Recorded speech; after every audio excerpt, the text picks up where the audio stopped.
إلا بتحرير الجولان وما بيرضى القائد بشار. نحن رجالك يا بشار.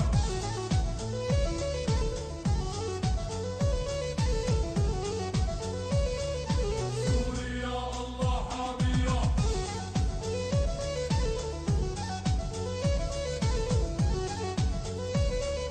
سوريا الله حامية.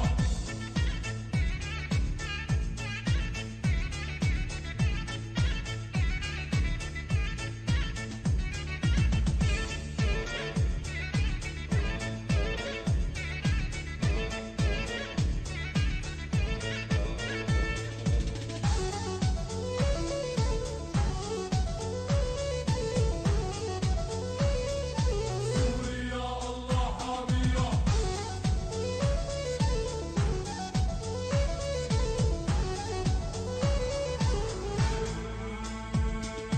يوسف عصمة عحصانو ينادي براهم هانانو والسلطان باشا بزمانو شعل فرنسا بالنار. نحن رجالك يا بشار. وحافظ وصى أشبالو بسوريا بلد الأحرار. نحن رجالك يا بشار.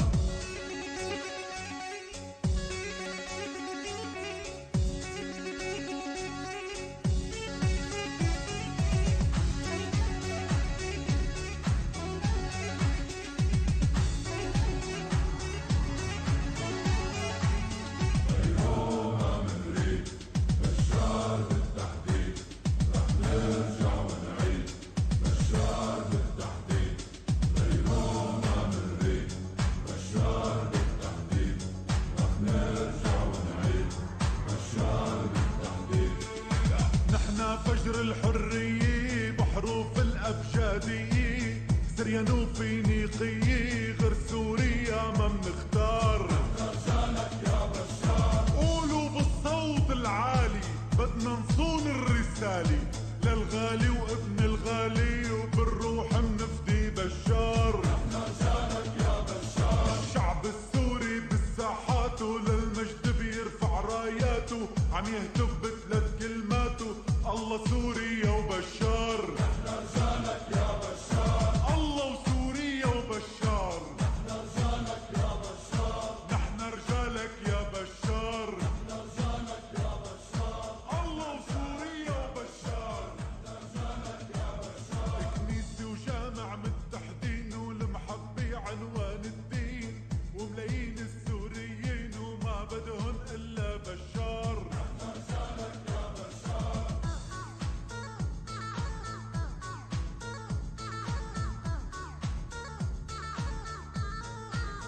سوريا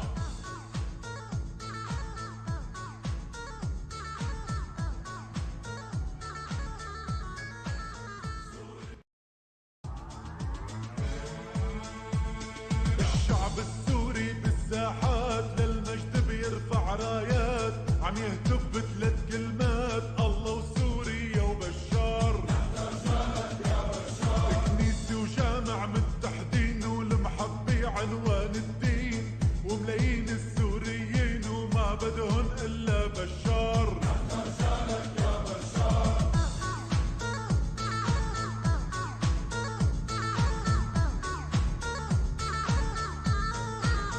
سوريا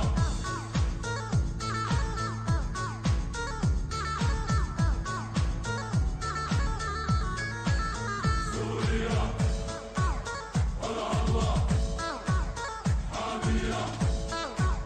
على الله حامية. سوريا سوريا سوريا. الجيش السوري بوقفة عزه هز الكون وما بينهزوا يا ربي من عندك عز الجيش السوري هالمغوار. نحن رجالك يا بشار. سوريا رجالها فرسان لما بتنزل عالميدان إلا بتحرير الجولان وما بيرضى القائد بشار. نحن رجالك يا بشار.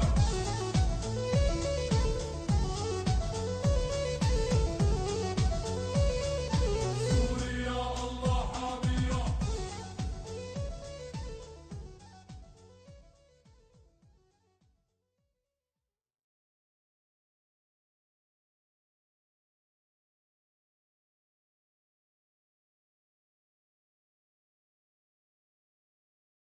Oh, chat.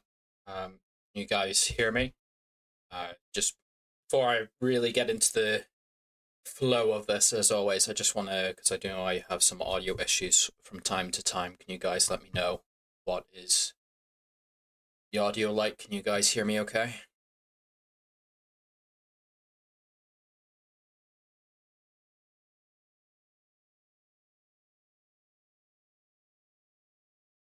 I can hear myself and it's registering on OBS, but I never really like the audio.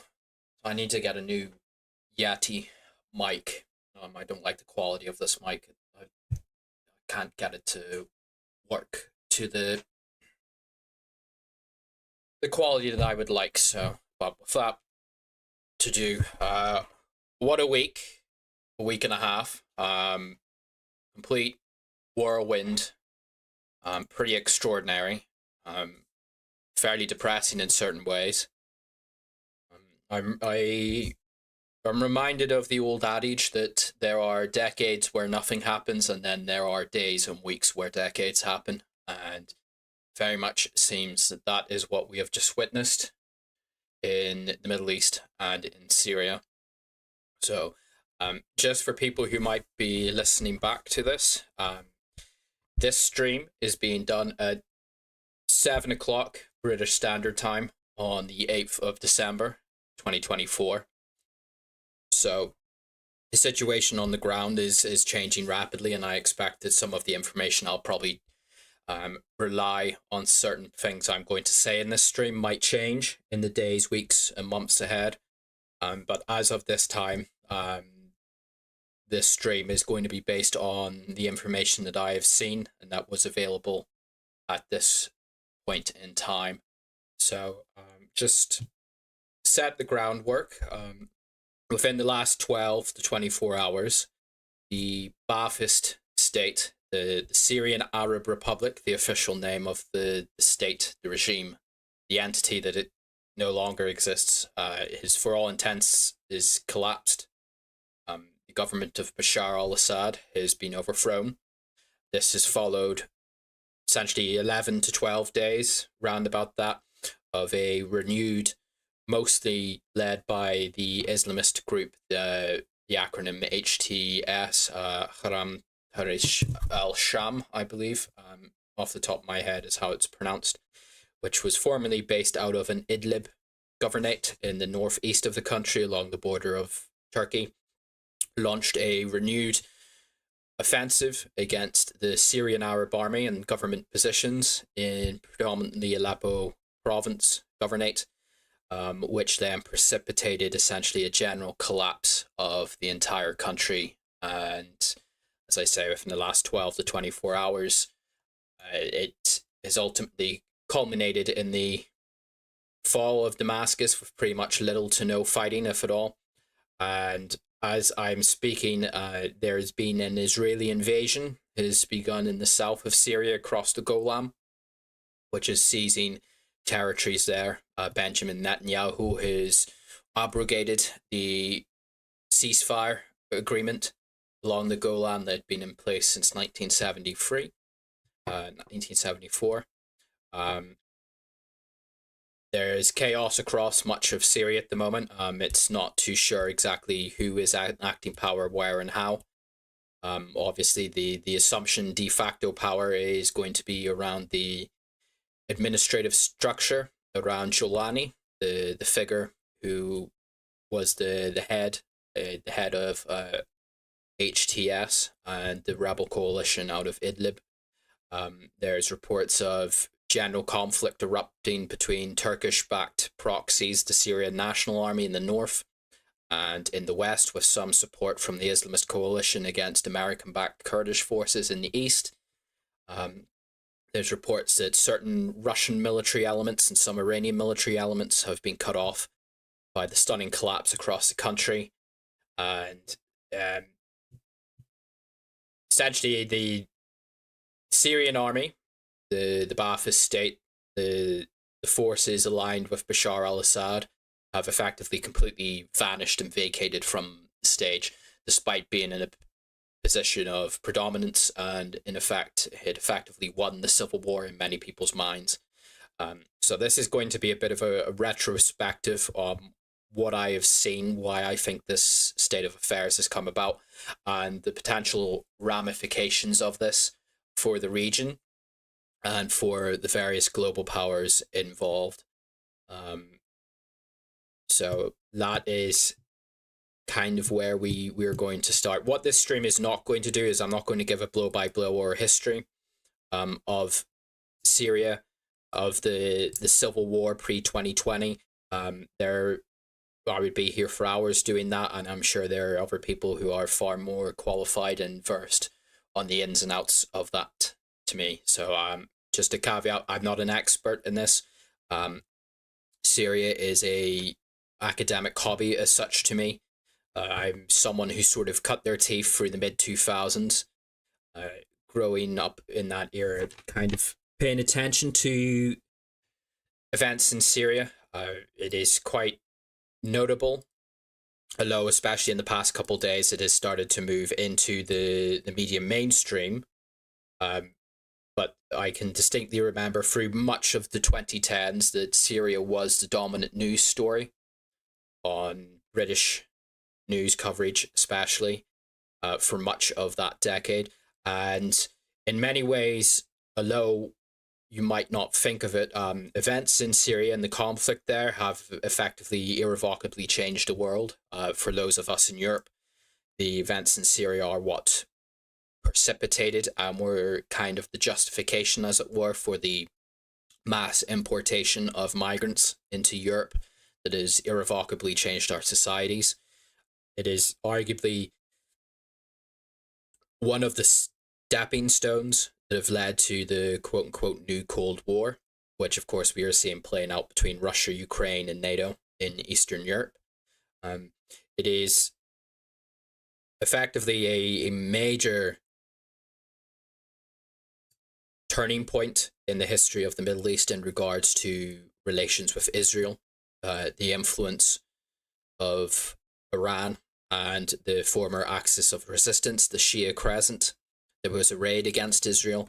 The ramifications of the conflict have ran deep. I can remember myself thinking of it at the time during the mid-2010s that this was kind of the modern version of the Spanish Civil War, but set in the Middle East, in terms of the potential ramifications of what it might portend, and the powers, the foreign influences that were sucked into the catastrophe that have effectively hollowed out Syria.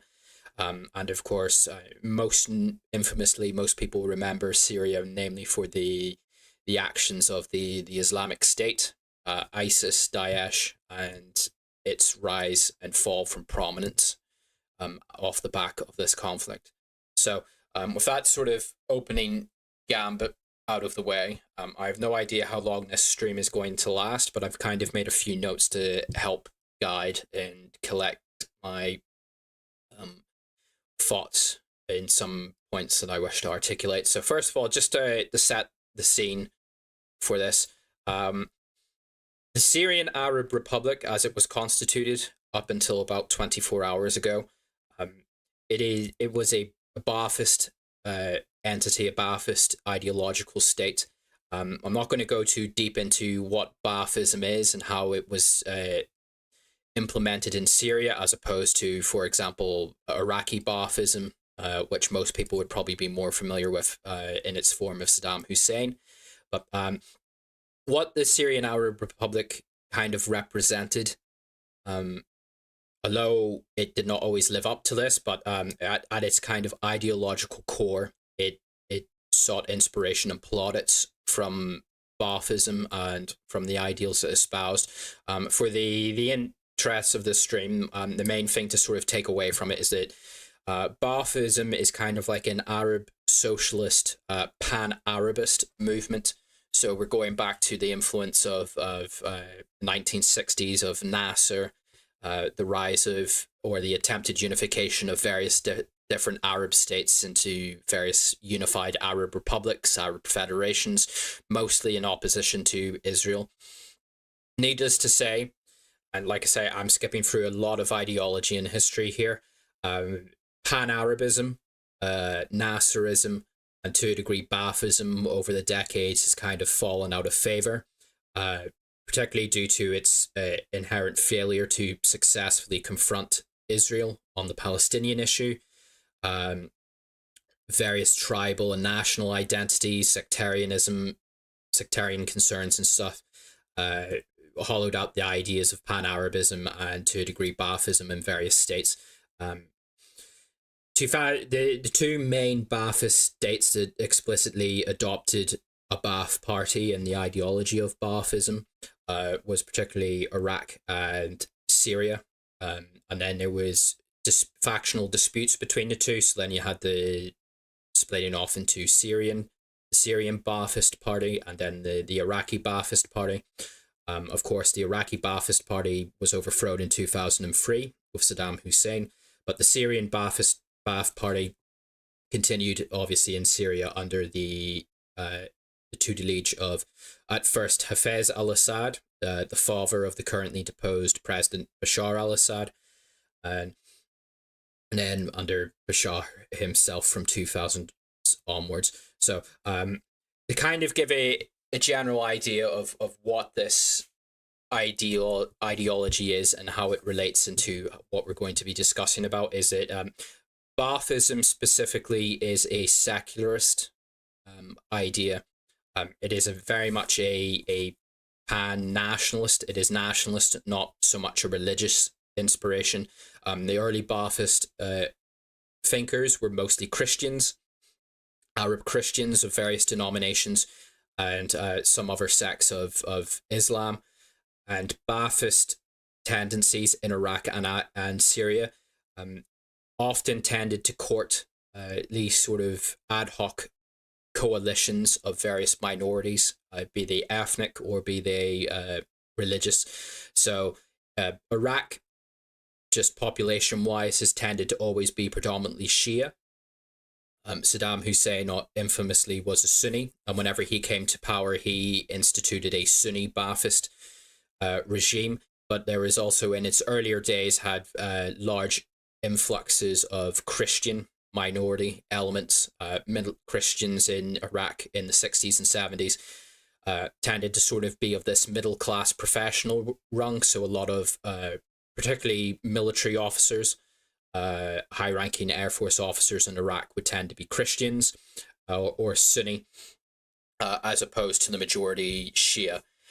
In Syria, whenever the Al-Assad dynasty, as it's such, Hafez al-Assad took power in 1971, the Al-Assad family came from the coastal region of Syria, which I'm sure most people who will be following this will be aware that that is predominantly home to a group of, I'm not too sure, I'm not an Islamic theologian, so forgive me if this is offensive to anyone, but this is just my ham-fisted understanding of it.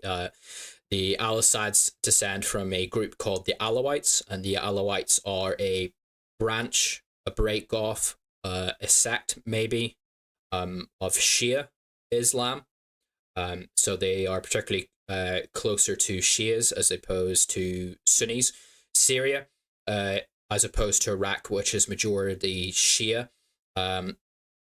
Syria has a majority, and historically has a majority Sunni population. So whenever the Assad dynasty came into power and instituted the Baathist state under their tutelage, it very much sought the patronage of the Alawite minority from which it descended, and also it courted Christians and certain middle-class Sunni elements within Syrian society, as to try and cobble together this sort of state infrastructure, this power base from which the state could base itself out of against the large majority against which is perceived to have been arrayed. So through this system, as I kind of alluded to in the Iraqi case, you would have had particularly military officers, high-ranking government officials would often tended to have been sourced in a nepotistic fashion from Alawite, potentially Christian, from certain tribal groups, or from certain certain elements of Sunni society that were friendly towards the ruling family, the ruling power bloc, and the like. So that was kind of how the state in Syria was constituted on a de facto basis, but it still gave out these plaudits as a pan-Arabist institution, as a pan-Arabist entity. So this is why Syria, under Bashar al-Assad and his father Hafez al-Assad, was the Syrian Arab Republic, is why it was the Syrian Arab Army. There's a very strong ethnic indication towards the ideological underpinnings of this state, because it's still, while of course the institutions and the official ruling of the government as the years went by would turn towards a more Syrian nationalist bent, it still maintained this idea of a pan-Arab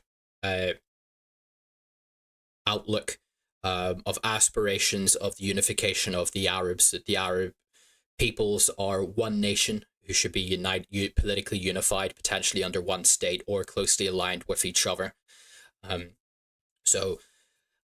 Obviously this is to the exclusion of certain non-Arab groups, particularly the Kurds would in years to come become the biggest sort of ethnic element outside of this conception of Syria. But then you would also have groups like the Syrian Turkmen, as the name would imply, who are of a Turkic origin and very much closely aligned to the Turks in Turkey, and certain groups like that. So alongside this sort of pan-Arab outlook, of course, the one big issue that tends to, even if they might not articulate it very well and they might undercut and undermine everyone in their path while doing it, is the Palestinian issue. So through this outlook, Syria was the last remaining bordering state of Israel that maintains a directly hostile, or did maintain a directly hostile posture towards Israel. Of course, through the various Arab-Israeli wars, you had Egypt come to an accommodation with Israel, you had Jordan come to an accommodation with Israel and more or less drop the Palestinian issue. Through things like Black September in Jordan, you had this Palestinian diaspora pushed from Jordan, from Egypt, then into Lebanon and into Syria. So you have a large Palestinian diaspora that is resident in Syria as well, predominantly Sunni, and this would be the bedrock of the Sunni support for Bashar al-Assad. So if people, long-time viewers of the civil war during the 2010s, will remember certain names like the Yarmouk camp in the battles that raged around there in Damascus, and similar things like this, like why is there a battle around a Palestinian refugee camp in say up in Homs or somewhere like that. This is where they came from. And the Palestinians in Syria aligned very much closely with the Baathist state because of the strong and ongoing support that it maintained towards the Palestinian cause. But then this also brought it into alignment with particularly Iran, because probably this would be a good time to bring up a map just to show a bit of the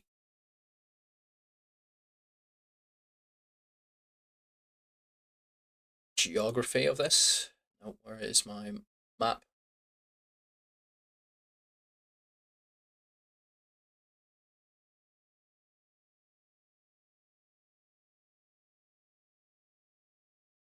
Just forgive me at the moment. I'm trying to find a map that I had set up, but it has disappeared on me.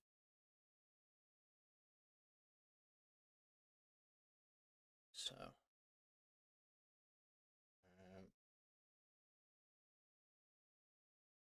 I'll just bring it up here. So just to outline a bit of the geography of this So because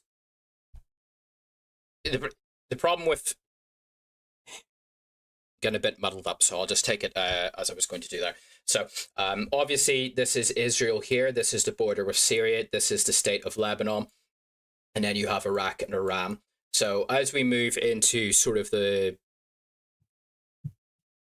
we're jumping through a lot of history, but I would be here for hours if we were to go for the nitty and gritty. So I'm trying to cobble together a bit of a narrative about recent history. So if you can indulge me on that.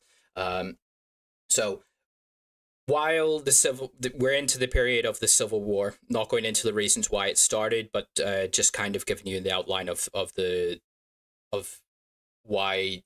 basic underpinnings of the Baathist state in Syria. Shia Iran, because of its antagonism, the Islamic Republic of Iran, a Shia state, because of its antagonism towards Israel, naturally found a close alliance with the Shia-ish Alawite state in Syria against a common enemy. After the ending pretty much of direct American military intervention in Iraq, Iraq very closely aligned itself with Iran, majority Shia Iraq, of course. Now, there is certain nationalist elements within Iraq that disputes and tries to posit itself as a Shia alternative to Iran, but nonetheless, generally, Iran carries a lot of influence within Iraq. After the campaign against ISIS and the direct military intervention of Iran and Russia in Syria and the collapse of the ISIS caliphate, there is a very strong supply line that opens up between Iran through Iraq into Syria towards particularly Hezbollah in Lebanon. So this is where you get the roots of what is called the axis of resistance, which appears to kind of be collapsing on Twitter as we speak. But the axis of resistance is this supposed alignment of various anti-Zionist, anti-Western, anti-Israeli powers across the Middle East, predominantly aligned with Iran, mostly Shia, but there's also certain Sunni groups that effectively were trying to wage a ongoing low intensity, sometimes high intensity war against Israel.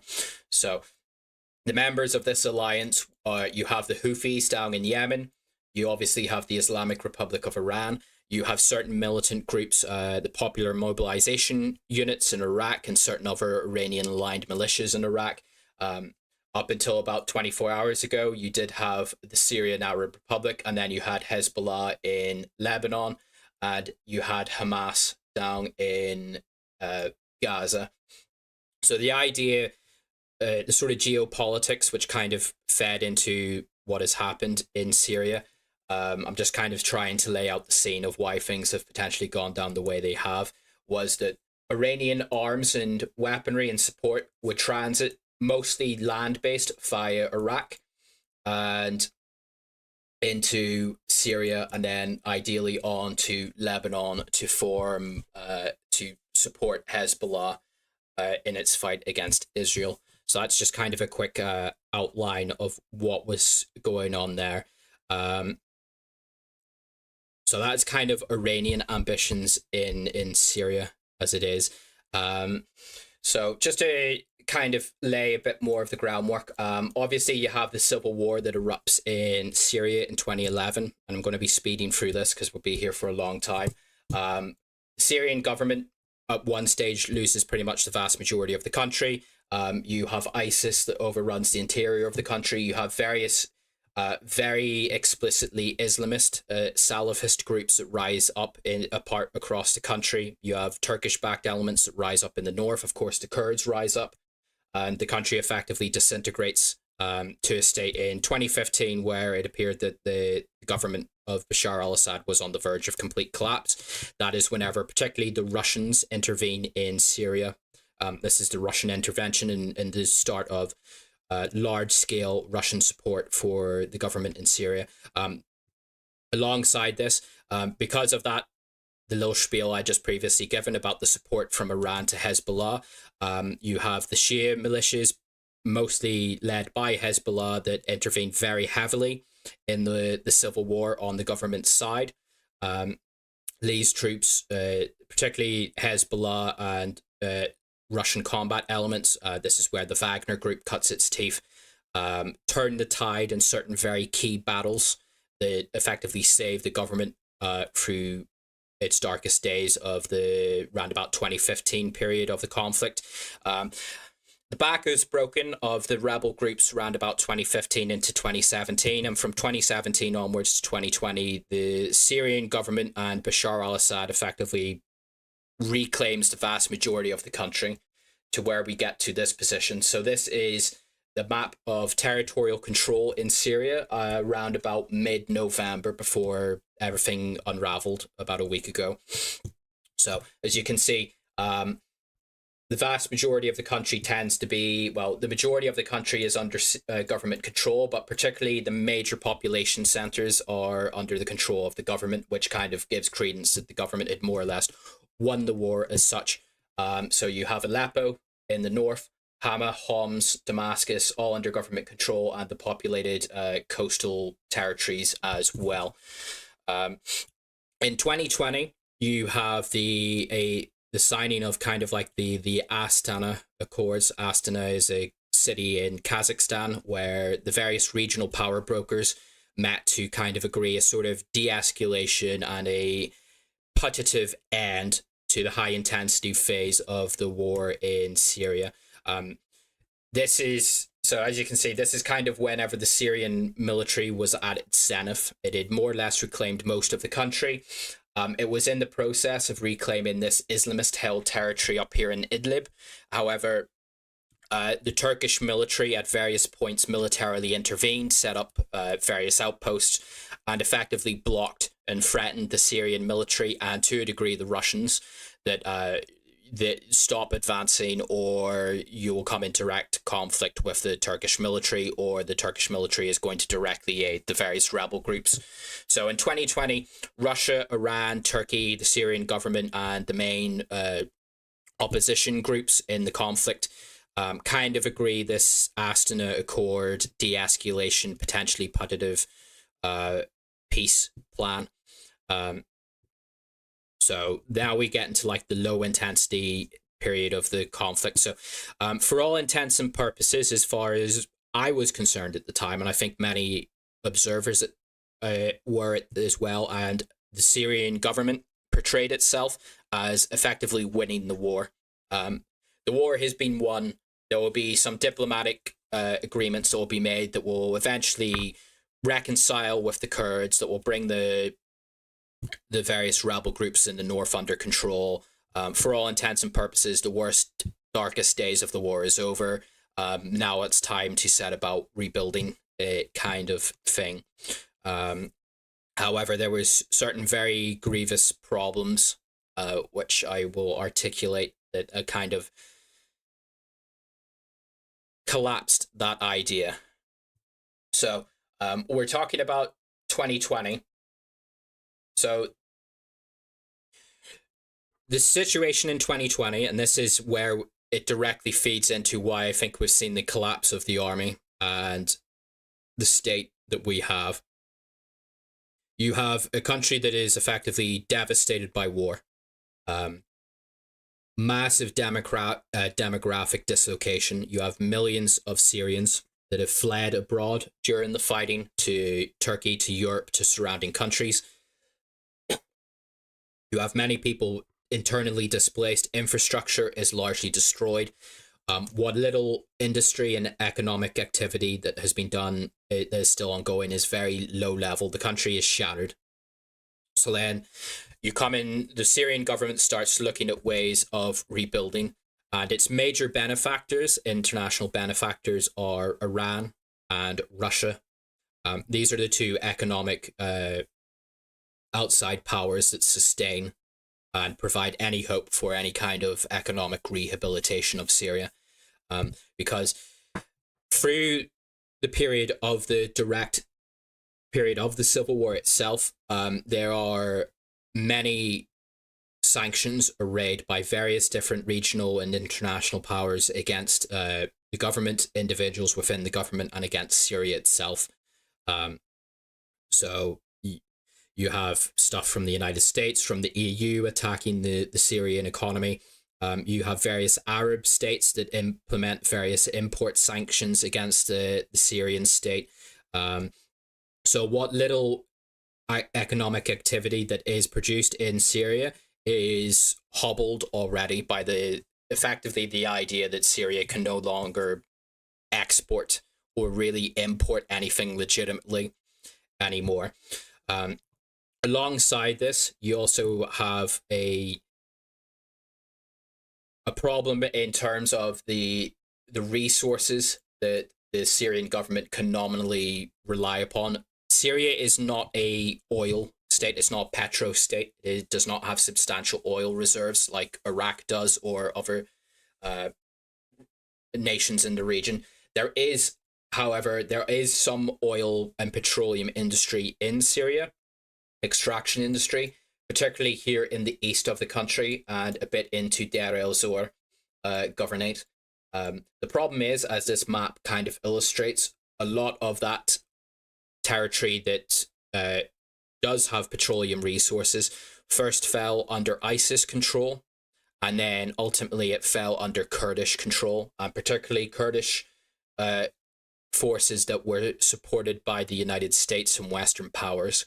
So one of the few particularly lucrative export resources that the Syrian government could have relied on was outside of its control. And any attempt that the Syrian government or its aligned forces it tried to potentially reclaim the oil fields was very handedly beaten back by American air power. So some people might remember the infamous incident where particularly a Wagner combat group, crossed the Euphrates and attempted to secure some oil wells from Kurdish forces back in, I think it was 2019, 2020. And around about 200 of them were wiped out in American airstrikes that slapped them back across the Euphrates.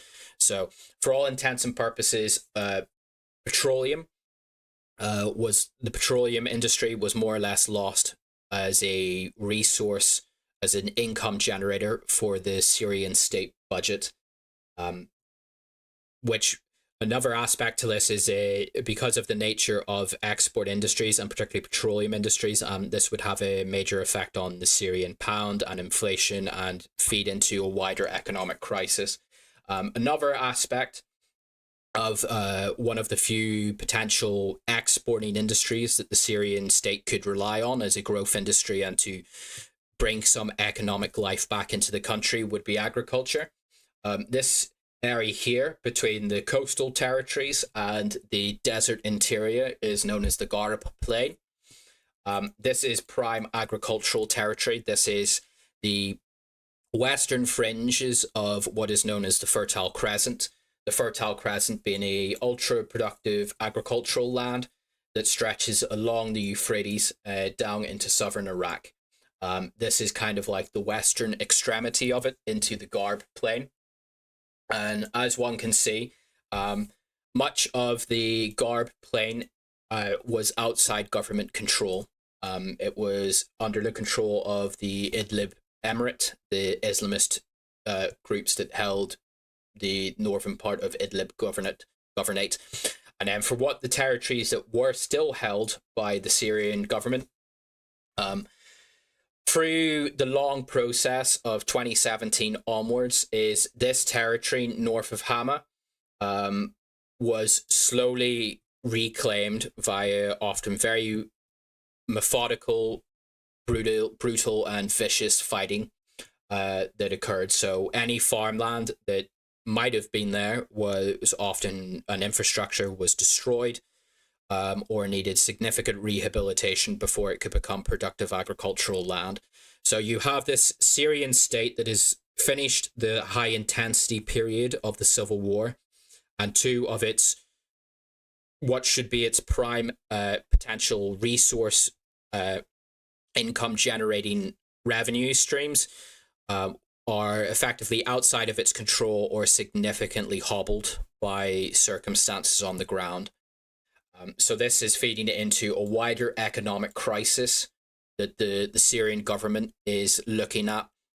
And of course, in 2020, something else happens internationally, which would play a significant role in the wider set of events that have culminated in what we've seen this week. You have the pandemic begins. The pandemic cripples international commerce and trade. So what little exports and industries that the Syrian state does have up and running at this stage is undercut by this effective collapse in international commerce and trade, which further impacts the Syrian state budget. You have a wider collapse of just in general health infrastructure that is overtaxed, sustaining combat wounded, the collapse of living standards and in basic sanitation across Syria, the reemergence of things like tuberculosis, cholera, these very virulent poverty-style diseases reemerge. So the pandemic has quite a nasty toll in Syria because there just isn't the sanitation and health industry there to effectively ward off and mitigate the extent of it. So the pandemic hits Syria, which causes its own chaos and then further impacts the economic viability of the Damascus government. As the pandemic starts to wear off slightly, there are some good signs for Bashar and the Damascus government. As time goes by, there is this slow reconciliation process going on behind the scenes diplomatically across the region. Various Arab states and international powers are starting to come to the idea that Bashar al-Assad isn't leaving. So there is a slow creeping engagement between various regional powers with Bashar al-Assad and a sort of, I don't want to say a rehabilitation, but an acceptance that his power is secure and that this is the man in Syria that we have to deal with, especially while supported by Moscow and the Russians. So there is these, while you do have this developing economic malaise and crisis that's going on, you do have these sort of inklings that things might slowly be getting better. But then 2022 comes along, and in February 2022, the war in Ukraine happens, which takes all the attention of Syria's main economic, military, diplomatic supporter. Moscow is effectively distracted. Ukraine takes pretty much all the attention of the Russians away from Syria.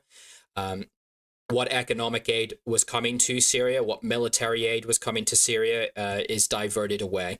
The economic chaos of the Russian invasion in Ukraine impacts potentially Syria more than most other states, apart from potentially Ukraine itself. One main aspect of this is via the Russian ports and naval interests in Tarsis and in the coast. These were quite easy to support whenever the Black Sea was open to Russian commercial and naval navigation. So whenever the war in Ukraine begins, the Turks, who will become a very large part of this equation, invoke what is called the Montreux Convention. The Montreux Convention is a multinational agreement that whenever there is a war involving a Black Sea power, that the Bosphorus, which the Bosphorus is the Straits of Marmara, the inlet that travels through Constantinople, Istanbul into the Black Sea, is that route will be closed to predominantly the naval shipping of the combatant powers involved in any conflict surrounding the Black Sea. So that effectively cuts off fairly regular, fairly cheap economic and military aid that comes from Russia to Syria. So 2022 comes along, you have Russian aid effectively is more or less cut off. The Syrian economy takes an even further dive into the abyss. You then have the effect in the agricultural market. If people can remember back to the infamous grain deal, the rise in prices of wheat and grains because of the dislocation of the conflict that it had in international food markets. That impacts Syria quite badly. Going back to the previous reason I was outlining, because a lot of Syria's prime agricultural land is outside government control or is unable to be properly utilized. Syria is a importer of foodstuffs, so whenever you have an increase in the price of food, particularly for a country that is under significant international sanctions, that finds it very difficult to find international currencies in which to conduct and buy imports, because no one wants to trade in Syrian pounds. You also have this further crisis that hits the Syrian economy, where it's effectively unable to feed its people. The price of imports skyrocket, and you have this feeding into a long-running economic crisis that is hobbling any attempt for a future for the Syrian people and for the Syrian government to build a future off of. So you have this economic crisis as it goes on. Is the Syrian state needs to fund itself. It needs to pay its military. It needs to pay for any attempt at reconstruction. It needs to pay for imports. How does it do this if it can't really export anything? Or if it isn't getting foreign currency, or if it isn't really getting much aid. This is where Syria becomes the world's largest narcotics state, via particularly in amphetamine. The Syrian state gets into the drug market, and it becomes a massive producer of various amphetamines that it smuggles across the Middle East. This is used to pay for foreign currency, to buy weapons, to effectively fund the state. Because there is no other income streams, the Syrian state is kind of forced into becoming one of the world's biggest drug dealers. Particularly, it is alleged to have effectively been managed and ran by the president of the brother, Bashar Al-Assad. He is the person who is widely regarded in Western circles to be the sort of kingpin, the man who overseen the production and distribution of Syria's amphetamine empire. So that is kind of the only real sustainable export that the Syrian state has that brings in any kind of revenue. Of course, whenever you start to get into drug pushing, especially whenever you align it with state apparatus or military apparatus, Arab states particularly are notorious for their corruption. This feeds very much into the military, an already kind of corrupt institution. This rots an already fairly brittle and rotten institution from the top down. If the president's brother is involved in the production and export of drugs across the Middle East, obviously he's going to be putting out an example to officers underneath him. Particularly, as I'm kind of trying to articulate here, you have this pertinent economic crisis that is just crippling the nation. The war has ended, but people are not seeing an improvement in their living standards. They've fought for effectively almost 10 years of hard fighting. They've suffered. They've had their homes destroyed. They've lost family members. They've fought themselves potentially. The war, for all intents and purposes, has been told to them that the war is over. They've gone back to civilian life, or they're attempting to find a way to earn an income, and it just isn't there. Or if it is there, it is extremely lowly paid, or it's involved in ostensibly illegal activities, drug pushing, weapon smuggling, potentially human smuggling as well. So what I'm trying to articulate here is that post 2020 is you had a very, very bleak economic outlook for Syrians.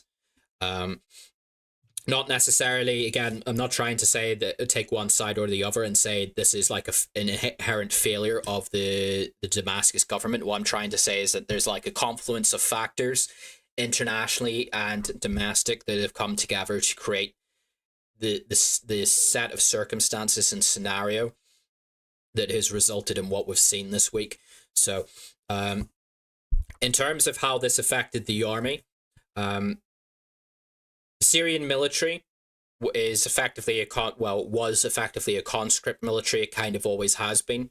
However, in typical Middle Eastern Arab fashion, particularly sort of Baathist fashion, it was a politicized military.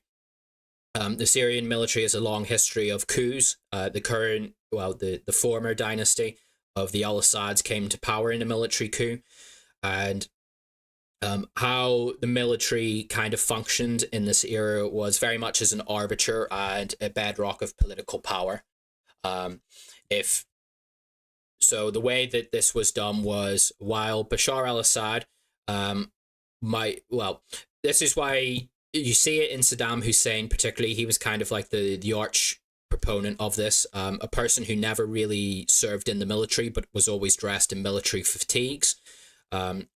This is why Bashar al-Assad often dressed in military fatigues for propaganda and various publications, although Bashar al-Assad also very much cut a civilian figure dressed in a suit kind of thing. But this is why Bashar al-Assad had a brief military career. It's why his brother was a senior military officer.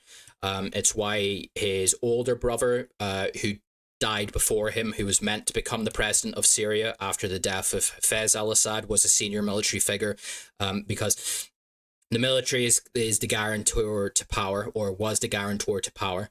And the way you do this is you politicize the military. You politicize the military by giving it an official ideology, Baathism, Arab nationalism, but also you cultivate its ranks, its upper ranks, with politically reliable officers. So if you look at the officer structure and demographics of the Syrian military, you'll notice that it's very much sort of a minority overrepresented institution.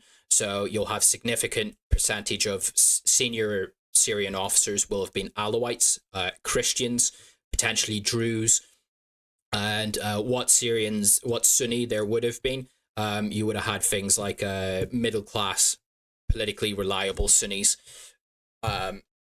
You'd have a lot of Shia overrepresented, particularly via the influence of Iran. You'll have the Ismailis as well, would kind of be overrepresented, because the idea that here is that if we've just fought a civil war against the Sunni majority, this coalition of minorities is the thing that's kind of seen us through.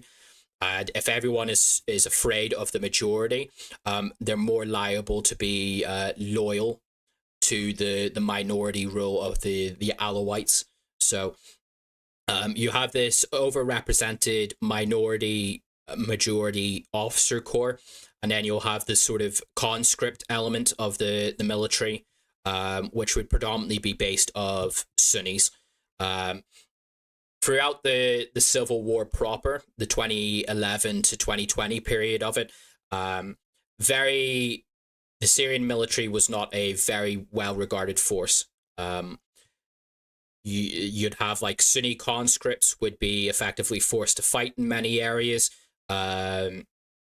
It would often flee. It would be politically unreliable, combat unreliable, and it was very widely regarded as an ineffective and incompetent force. There were some very good parts of it, thinking of things like the Tiger Force, the 4th Division, the Republican Guard.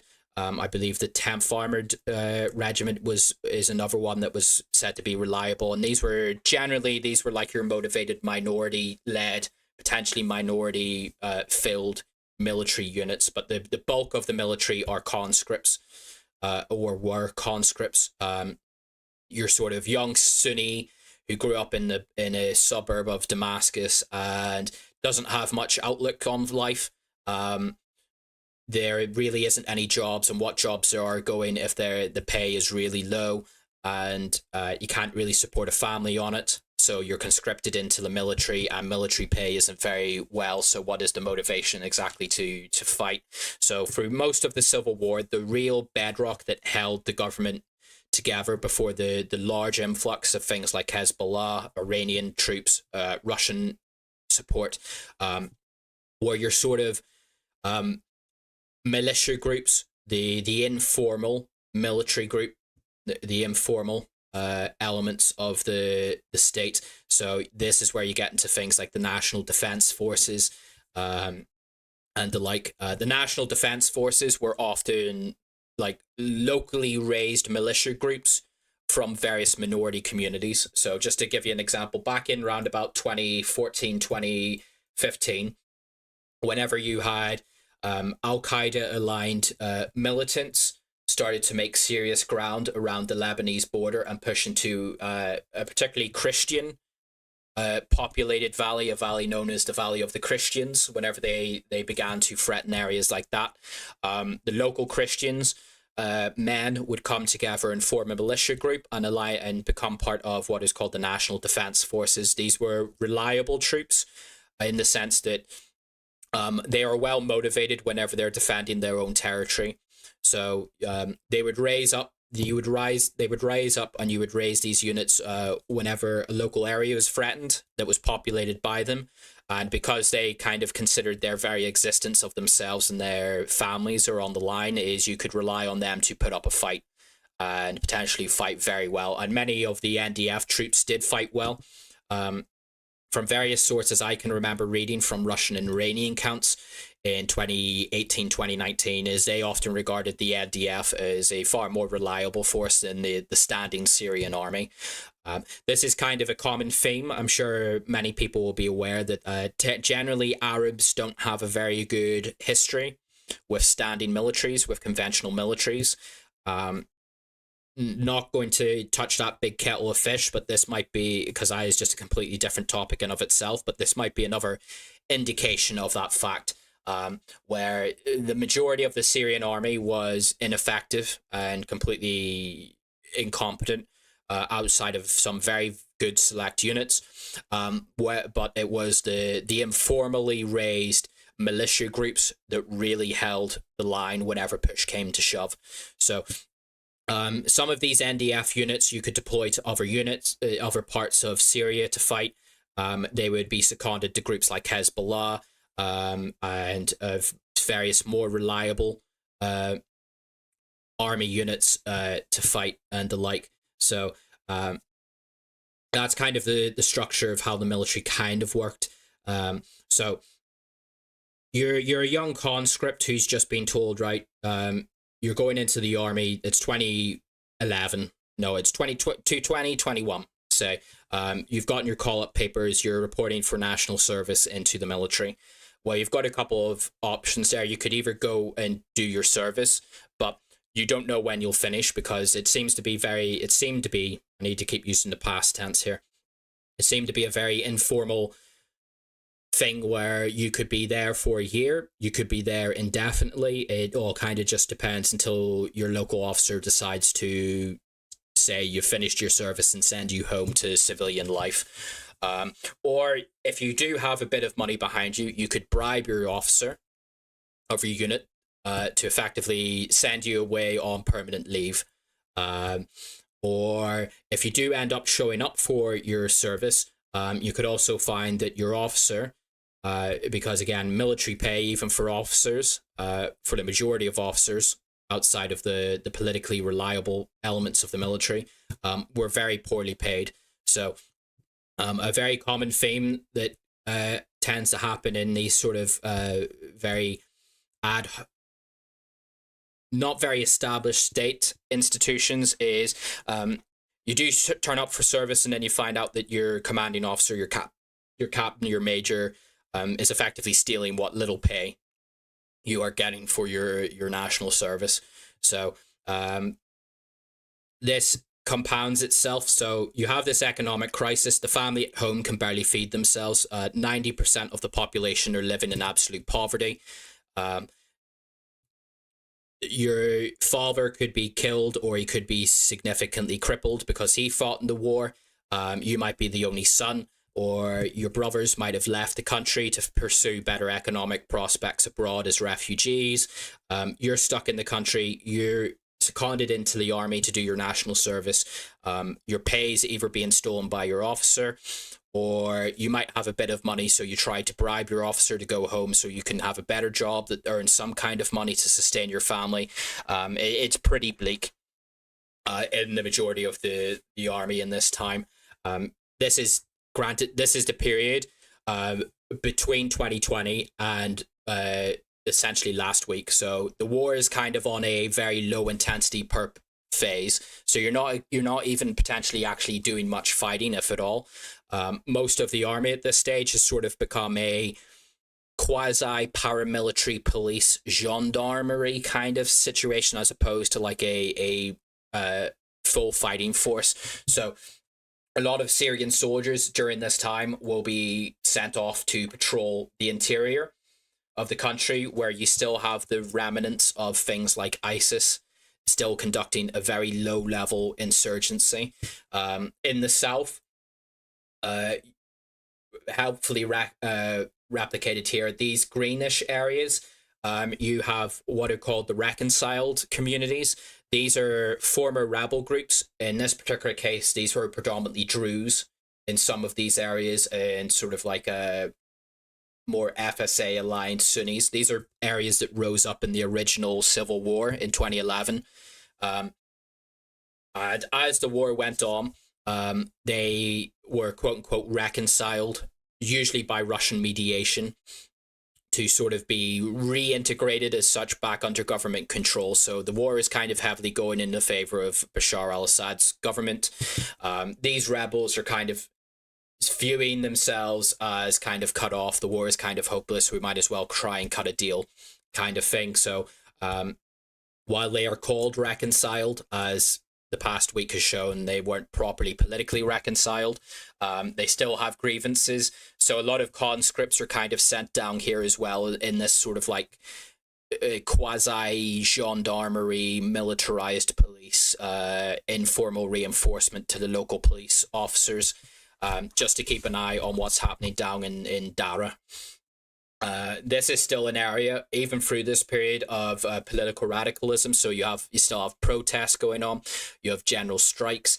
Very occasionally, you would potentially have like actual attacks on police and military targets, but it's very low level, very informal. But that's kind of what you're sending very poorly equipped, very poorly trained, very poorly paid conscripts off down here to just keep an eye on things, to kind of fly the flag for the central government.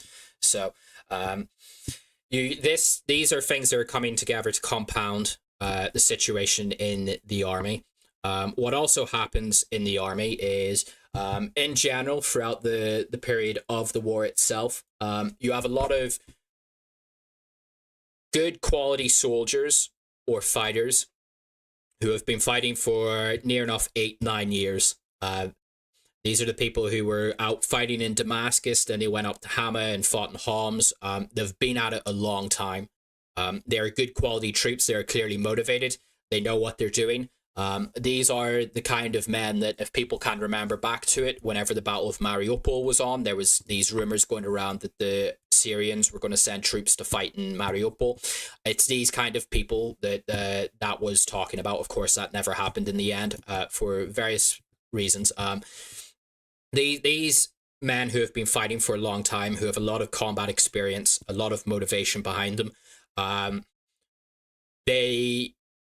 lot of them, some of them go off onto proper professional military career. They go off to become full members of the 25th Special Division, the Tiger Forces. They become part of the 4th Division. They go off to premier elite units, or some of them, the very lucky ones, might have ended up being recruited by various Russian military contractors, Wagner, Patriot, the likes of that, and went off and are earning a lot of money, working with the Russians in places like Central Africa and the like. But the majority of these people are demobilized. They're sent home. They've been fighting for 8 years, potentially 9 years or longer. They're tired. They want to go home to what home they have left, and try and look after what's left of their family. So a lot of these good quality men are mustered out of the army. The war, because again, for all intents and purposes, the opinion in Damascus and across most of the country is the war is over. We don't need to keep these men who have been fighting for almost a decade under arms. We don't need to be paying them out of the state budget. Let them leave the service, let them go home and rebuild their lives. Not that there's much of a life to rebuild, but nonetheless, they leave the service. They're not under arms. They're not in units anymore. So you have this steady process from 2020 onwards where you have this hollowing out of the Syrian army, where these good, capable units, in what good, capable units there that did exist, slowly start to filter out of the service and are slowly replaced by conscripts, corrupt officers, people who they aren't really motivated. If they are motivated, it's usually by corruption. They'll use their, like the local officer might use his complement of troops to like engage in some kind of graft. Local labor, hire his troops out as local laborers or something and pocket all the profits and stuff like that. So you have this steady erosion of the combat knowledge and veterancy of the Syrian army, of certain elements of the Syrian army as 2020 rolls into 2021, into 2023, 2024.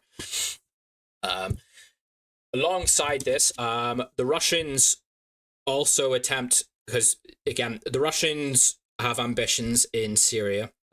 They've been there a long time from the Soviet days. They want to stay there a long time. They've seen how the Syrian military has operated. They've seen where it was very poor. They've seen some bits where it was very good. So the Russians have this idea of trying to reform the Syrian military, try and promote a more professional element of the military, which didn't really seem to have got underway by at least this week. But the Russians particularly, they kind of institute a Russian quasi-Soviet style command structure, and I alluded to this very much in my previous stream, so I'll try and be very brief in this because I don't want to repeat the previous stream again. But it's very much a sort of top-down command structure. So the Syrian military never really quite had it took on various autonomous elements because via necessity, various units besieged in various parts through the civil war obviously are going to act under their own initiative and their own agency. But those who are part of whenever the Syrian state reestablishes itself and consolidates the military back into sort of like a cohesive single institution, they kind of reestablish and via Russian influence institute a very rigid top-down command structure. So this kind of has been its weakness has been seen in Ukraine, especially in 2020 and 2023 on the Russian side, and obviously in the past couple of weeks in Syria as well. So what this means is like say you are a local company commander at the front and you are under attack, or you need some orders about what to do, or you need to call in artillery support. You're under attack, you need artillery support. Well, the only person who can really call in artillery support is the brigade commander. I'm just using this as an example. So then you have to get on the radio and you have to try and get in touch with the brigade commander or the officers below him to pass on that you need this support or you need these orders to do what you've been assigned to do. And if you don't get those orders, you don't know what to do. You're effectively out of the chain. You're kind of in the dark. Like the orders would come down from the top. So it's like the divisional commander would pass an order down to the regimental commander. The regimental commander would pass the order down to brigade. The brigade commander would then pass down the order to the company commanders. The company commanders then pass it down to the platoon commanders. And it's all very rigid. This is what you do. This is how you do it. You might have a bit of leeway in exactly how you conduct it, but essentially you are told what to do and how to do it, and if you deviate from it, you're kind of breaking command, or you just don't know what to do at that stage. So if there is a break in this chain of command, and this will become very pertinent as to what actually occurred the past couple of weeks. If there is a break in this chain of command, a lot of these officers and soldiers will be completely at a loss. I have no idea what to do, and the only real recourse for them to do would be to fall back to what they perceive to be friendly territory. Because if they can't raise the divisional commander or the brigade commander on what the orders are, and they fear that they're under attack and they're potentially being surrounded or flanked, well, either you stand in place and you get flanked or surrounded and potentially destroyed or killed, or you pull back to what you perceive is friendly territory until you reestablish contact with command. Well, if you never establish contact with command, what is the solution then? So officers aren't really given a lot of initiative and agency. A lot of their training is political training, it's ideological training, it's how to properly adhere to the chain of command, how to adhere to the government message, as opposed to like these are certain scenarios, like if you're under attack, like this is what you should, like what would you do in this scenario kind of thing, and as opposed to that kind of situational training, building that awareness, building that initiative, own agency, freedom of action kind of culture within the military. So you've got these kind of processes going on in the Syrian military. Another aspect that's going on is because of the inherently political nature of the military, and the way the Baathist state is organized, it's a very personalist institution. So this is why you have pictures of Bashar Al-Assad everywhere and statues of Hafez Al-Assad. There is a personality cult that is based on the personality of the president. So anyone who becomes too popular or becomes well known or a large enough figure can become politically dangerous to the established powers that be. So certain commanders who performed well during the civil war are purged. They're kicked out of the service, potentially arrested on various charges or stuff. So you also have this loss of talent, or officers who might have performed well in the field, but ultimately are not very political or are politically unreliable. They might have uttered a criticism of the government or of the military command here, there, and the like. So you also have this process. Again, the war is over for all intents and purposes. The fighting has largely ceased. There's a low level of fighting, but you know we can afford to. We're trying to shore up the institutions of the state, so we can afford to start to potentially purge some of these men out of the service. So you have a loss of talent in officers that way. You have a sort of moving around of commanders. The leader of the Tiger forces, I can't believe his name currently escapes me, but the Tiger himself, he is removed from direct command of the Tiger forces itself, and instead is given a quote unquote promotion as such, to control over all special forces in the Syrian military. What that was actually appears to have been is more of like it was a nominal promotion, but what they were actually doing is they were removing him from direct control of the man he had personally built up close loyalties with and reliable relationships with, which were perceived potentially to be as a threat to of a coup threat potentially down the road. So you have these kind of things going on in the military. Suhail Hassan, the Tiger. You have that sort of thing going on. You have the president's brother, Bashar Al-Assad, is put in charge of the 4th Division, to be politically reliable, and things like this. So you have a number of processes going on inside the military. So the fighting stopped, but the military is decaying effectively. It's withering on the vine. Whereas whenever it was under pressure, it kind of solidified and was more effective, at least parts of it. Now that the pressure's put off, these various processes start to come to bear, which starts to hollow out the military as it stood. It's not just all doom and gloom. Through this time, you do have up until the war in Ukraine really starts going, you also have a steady rearmament and modernization of elements of the Syrian military. So you have T-90 tanks start to come in from Russia. You have Pantsers and upgrading the artillery force and things like this. So equipment wise, the Syrian military is still quite strong, but in terms of like the actual men at the front who are expected to potentially do the fighting one day, it's a very different story. It's not all doom and gloom, like I said. There are also some very good, reliable parts of the military that remain. The Tiger Forces, the 4th Division, the Republican Guard, these are all units that are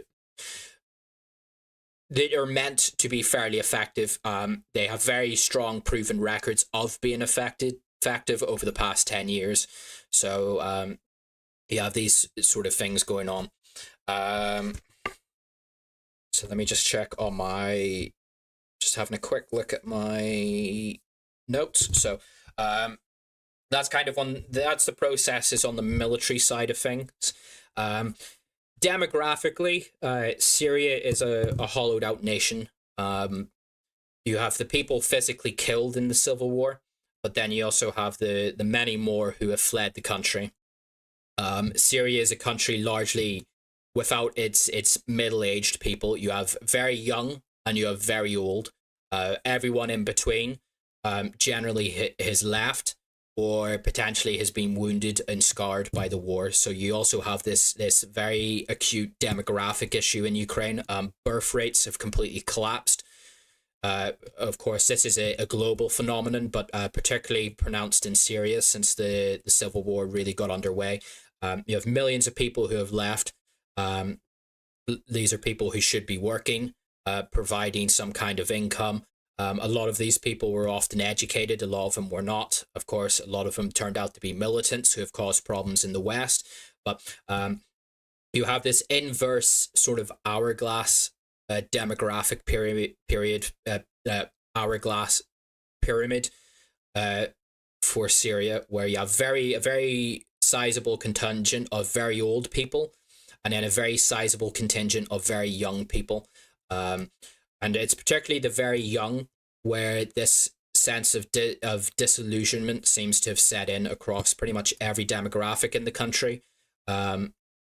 They've grown up through the civil war, but they've come at age towards the end of it or after it.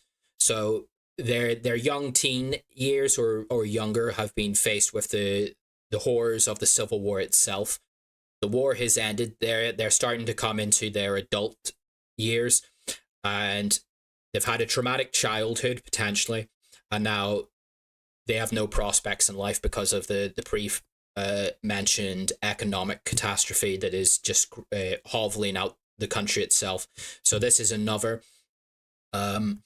ongoing issue that is undermining everything within Syria itself. Like I say, this affects all demographics: Christians, Alawites, Ismailis, Sunnis, so the Druze.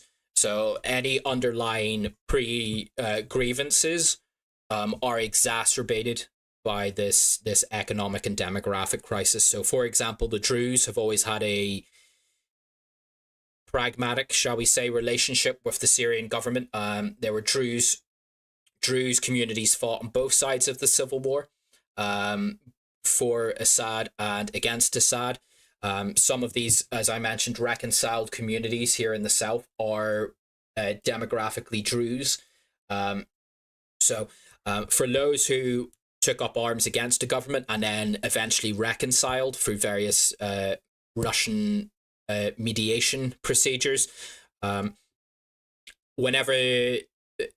whenever there's no jobs, the youth have nothing to do with their life. There is this air of aimlessness, of hopelessness, that they've been through the apocalypse and nothing is getting better kind of situation. All the previous grievances that might have led them to rise up against the government in 2011, 2012, they haven't exactly gone away. They're still there now. They're still there, and they're bubbling away alongside with the economic factors that are feeding into it and exacerbating it as well. So if you had a grievance against the government and you might have reconciled at some point, well, the grievance is still there, because another aspect of this is Bashar Al-Assad's rigidity and refusal to reform kind of thing. So that feeds into this mix as well. So coming to that, as part of the Astana format, there was to be sort of a reformation process. The government and various opposition groups were to come together, try and establish a new constitution, reform the state that could be agreeable to all the various factions, reconcile them all. As such, the Russians attempted to formulate a new constitution for Syria that would drop the explicit Arab mention within the name, remove the ethnic element to the Syrian Arab Republic, make it a secular constitution, drop the requirement for the president to be a Muslim kind of thing. That was ultimately rejected. So you have this kind of refusal of the reform process from opposition forces, but also internally. Bashar al-Assad does very little to reform and change the mechanisms of the state. If anything, in certain ways, they become more repressive. Where these areas in the south that have been reconciled, yes, there is a integration of former rebels into sort of like the local police force or the local militia group or something like that. But that's about as far as it goes, and that creates its own problems, because now you're bringing rebels into the institution of the state, where they are still armed and the like, but you are not addressing to their grievances. There still is no kind of representation to them.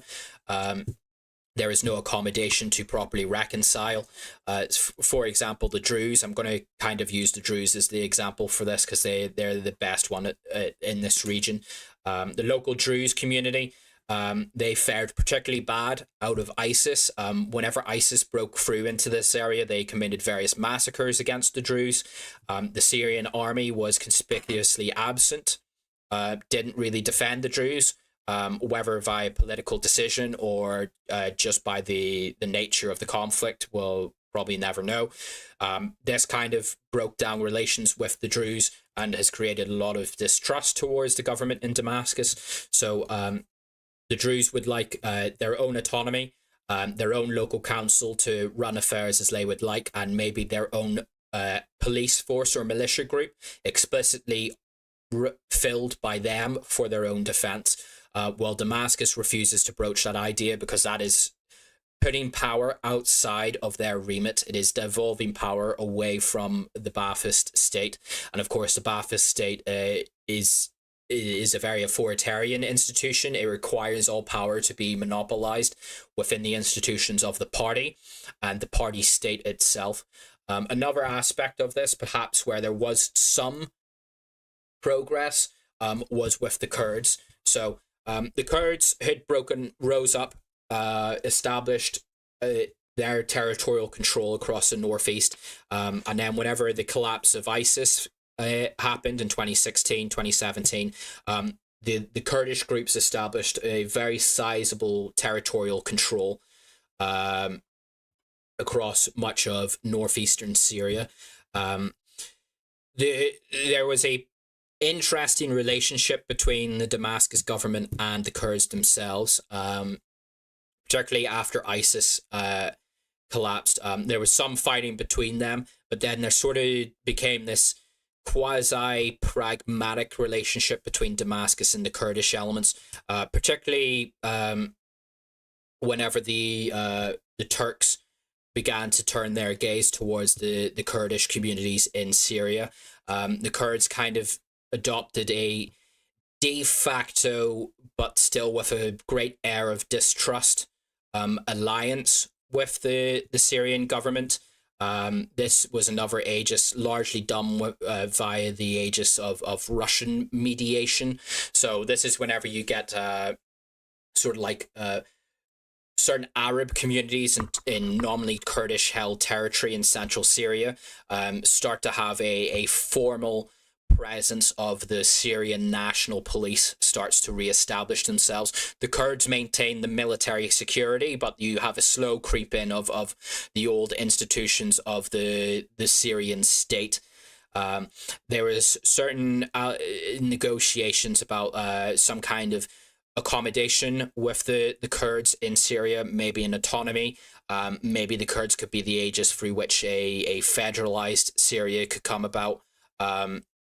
There are these discussions that are going on between Damascus and the Kurds, but ultimately it doesn't really seem to have progressed beyond much, potentially due to the reticence of Bashar al-Assad and the Baathist government to countenance the idea of giving up its monopoly on total power to outside forces. So you have this kind of refusal to reform and, if anything, a more retrenchment into the established institutions and mechanisms of the state.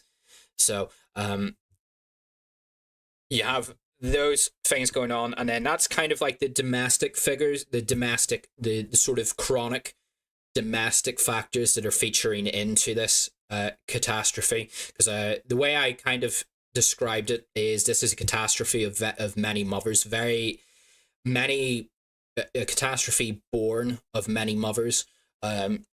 Many factors have come together to formulate the collapse of the state.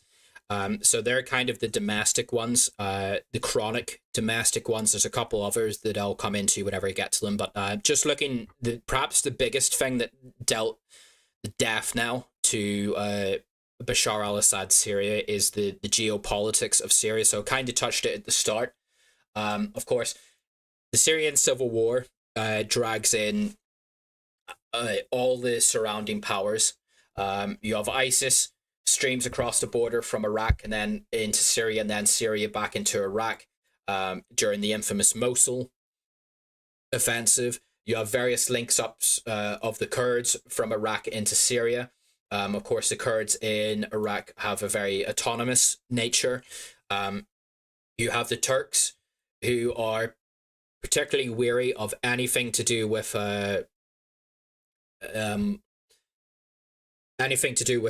Kurdish autonomy, because of course you have the long-running Kurdish insurgency inside Turkey with the PKK. So the Turks look very rarely with anything to do with Kurdish military power or autonomy in surrounding states. So you have an autonomous Kurdish entity in Iraq, and then you have a de facto autonomous and armed Kurdish entity in Syria that is has the support of the United States and potentially the support of Russia. Also, the Turks have interests up in the northwest, up here in Idlib. This is an area I briefly mentioned them at the start, which is populated by an ethnic group called the Turkmen, the Syrian Turkmen, a Turkic people. Erdogan is kind of pursuing this pan-Turkic kind of policy. This was resulted in his close alignment with Aliyev, President Aliyev in Azerbaijan, which led to the wars in Armenia over Karabakh. So you have, and also you have the general nature that you have this long Turkish border along an active war zone. Of course, Turkey is also a NATO member. You have this long active war zone with Turkey, and then pretty much all Syrian refugees at some point or another who leave the country to the north end up in Turkey. They are either transiting Turkey, or many millions of them have effectively stayed in Turkey, which has caused problems inside Turkey itself. Now the Turks are I'll not use that term, but the Turks are very they can be very self-interested in the ways that they have done this thing. So the Turks have used the refugees as a cudgel from which to extract concessions from the European Union by threats to release all these refugees into Europe. They've also used them as a recruiting ground to build up certain Turkish-aligned factions inside Syria itself, particularly the Syrian National Army, which is, up until this week, was this light green area. You've had Turkish military interventions across Syria. This light blue area used to be held by Kurdish forces until the Turks launched a military operation there to push the Kurds back and establish a quasi-autonomous Syrian Arab entity there. The Kurds used to hold this area up in Afrin, but then you had another Turkish military intervention, quite infamously pushed the Kurdish enclave out of Afrin. This is an area where the Kurds had long been established. So you have the Turkish influence in Syria is one, looking at its own security, to hobble any attempt by the Kurds to organize an independent state, which would then give inspiration to Turkish Kurds. But also you have this wider neo-Ottomanist policy of Erdogan, where Turkey is looking to effectively re-establish itself as a kind of dominant Sunni Muslim power in the region. Of course, the Ottoman Empire used to be the premier Islamic power. It was the world's leading Sunni power for hundreds of years. The last caliphate was the Turkish Ottoman Empire. Technically, the Ottoman Caliphate still exists, but its powers have been invested within the Turkish parliament. So you have these pretenses to sort of like this historical calling of the Turkish nation to kind of lead the Middle East, lead the Sunni Muslim world, to jostle with influence with like Saudi Arabia, to try and reestablish itself in the Middle East, particularly under Erdogan, under the old Ataturkist regime.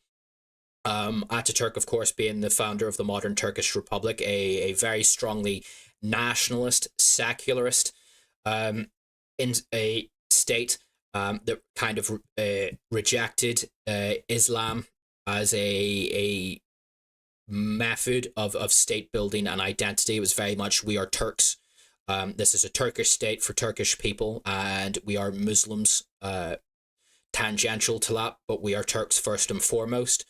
That used to be the old, and it was a very quasi-isolationist state outside of like its conflict with the Kurds, its conflict with Greece, and in Cyprus. Turkey tend to be a fairly reserved power internationally outside of the Cold War. But since Erdogan's gotten to power, you have the rise of Turkey as an economic and military power. And it's now growing pretensions of creating an informal empire in the Caucasus and in the Middle East, often at the expense of Russia. So you have these Turkish influences and elements in that are seeping into Syria, and then you have this wider pragmatic but often quite antagonistic relationship between Russia and Turkey. Of course, there's a long historical analog to this, but Russia is still a power in relative decline.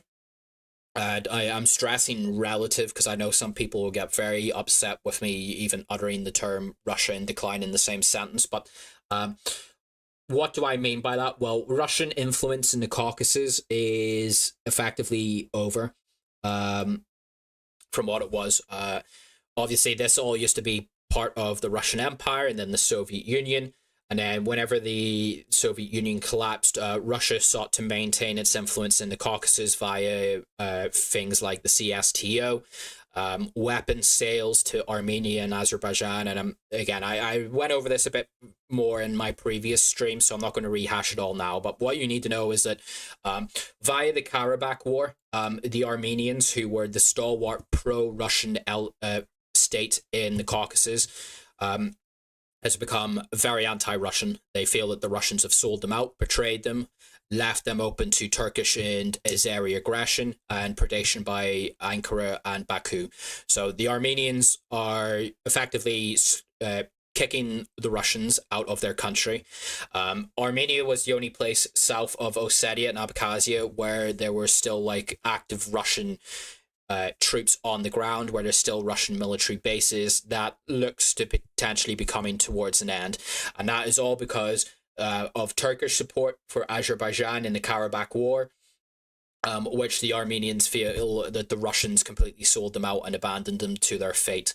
So you have the Turks have effectively kind of pushed out the Russians in the Caucasus. You do have this ongoing color revolution in Georgia, which could go here, there, or everywhere, but it's still debatable how much Moscow is involved in that, how friendly the government might be if it established itself, and particularly considering the relationship with South Ossetia and Abkhazia, two very pro-Russian separatist parts of Georgia. For all intents and purposes, Russian influence in the Caucasus has more or less been eclipsed by Turkey's. So the Turks have pushed the Russians out of the Caucasus. You also have this Russian base and influence in Syria. The events of this week could also be the Turks effectively supplanting Russian influence in the Middle East, particularly through Syria, because out of the entire Middle East, the only places where the Russians have a on-the-ground military presence that is theirs, where they can base and do what they want and need to out of, is Khmeimim Air Base and the Russian naval port Tarsis. There's a lot made about this port. It is this little area here, if memory serves me correct, this little enclave here. I believe it. Yeah, this little enclave here is actually the port. I will actually see if I could bring it up. There is a lot made about this Russian naval presence here. I think probably a lot more than what it should be. Like there's a lot of discourse that seems to assume like the Russian port at Tartus is like the Russian Pearl Harbor kind of thing. It is not. It is quite a small. Yeah, so that's the main port. I don't think they ever opened up the second port. It's that here. So no, it is. So just to give you an idea of the scale of this, it is effectively this. So here you can see these are almost certainly Russian literal craft, maybe some elements of, there's a Russian submarine. So this is the Russian enclave, the naval enclave at Tartus. As you can see, it is not a very expansive thing. It's fairly small. It's a very modest thing by the scales of like international military ports. So but nonetheless, this is what the Russians have, and it is pretty crucial as like a leeway station for Russian naval operations in the Mediterranean. Particularly whenever the Bosphorus was open and Russian naval shipping could transit easily between Russia proper and this port. It opened up a lot of leeway and logistics options for the Russians. So the potential loss of this port effectively it ejects Russia from the Mediterranean Sea, even more so with the Bosphorus closed. So if this port closes, all the Russian shipping there at the moment would have to effectively probably end up going all the way around Europe back to St. Petersburg to return to a friendly port. The more important element of the Russian presence in Syria is the airbase at Khmeimim. This is perhaps the biggest linchpin for Russian logistics internationally, for Russian ambitions in Africa, to sustain Russia's kind of quasi Africa core in places in the Sahel, in Mali, in Central Africa, places like that. They all tend to transit via this port. via this airport. This is where the Russians flew most of their airstrikes on Syrian rebels throughout the years. This is where President Putin would come in. This is where the heart of pretty much Russia's policy for building a influence empire, a sort of quasi-empire in Africa, was based out of. So the potential loss of this airport would effectively kill off. It would be a mortal blow to Russian pretensions of international multipolarity, which is kind of like the main policy, foreign policy of the Russian state at the moment. So everything is kind of focused, particularly through Khmeimim Airport, but to a degree, the port at Tarsis also reinforced that. So you have that. Potentially, if the Turkish aligned rebels or administration in Syria ejects the Russians from these facilities, it would be pretty devastating to, like I say, a mortal blow to Russian pretensions of this quasi-alliance network across Africa, the Sahel, and beyond, and in the Middle East. So just some developments on that, because it appears it is still in very much contention about what's going to happen at these facilities. The Russians have been pulling out assets from them for the past couple days, for the past week. Turkish-aligned rebels have taken the cities and the territories surrounding them, but there are still Russian military personnel at the port. And within the past couple hours before I started the stream, I did see some reports saying that the rebels, or the new administration as such, were not immediately looking to eject the Russians from the port or the airport. So it seems that there might be some kind of negotiation. Perhaps there's talks behind the scenes between Turkey and Moscow to arrange some kind of deal. Maybe these facilities will be used as some kind of negotiation between Moscow and the new administration in Damascus. So there's options still open. It is not a done deal that the Russians have lost these facilities, at least to my knowledge. Again, as I've started this stream, it's still in contention about what will happen with these facilities as it stands. So it is not all completely lost for Russia, but it is still a very grim and to a degree humiliating state of affairs for Moscow. I'm kind of getting into the current as opposed to like the things that lined up why we're in this catastrophe. So you have these long-term Russian interests in Syria, very strongly back to the hilt the Assad government through the Syrian civil war, arm it, build it up, pour money into it. Then you have the war in Ukraine. Moscow's eyes drift far away from Syria. Syria is kind of one of the last things they're thinking about. All the main combat units, Wagner, all those people are pulled out of Syria. You have, pardon me, not a small group, but a sizable number of advisors stay in country. You have military police who stay in country, who conduct various patrols in the north, and the like, fly the flag of Russia, and the like. They man the old demarcation line on the Golan Heights with Syria, with Israel. It's a very toned down presence that the Russians have, because their military interests and attention are obviously focused in Ukraine.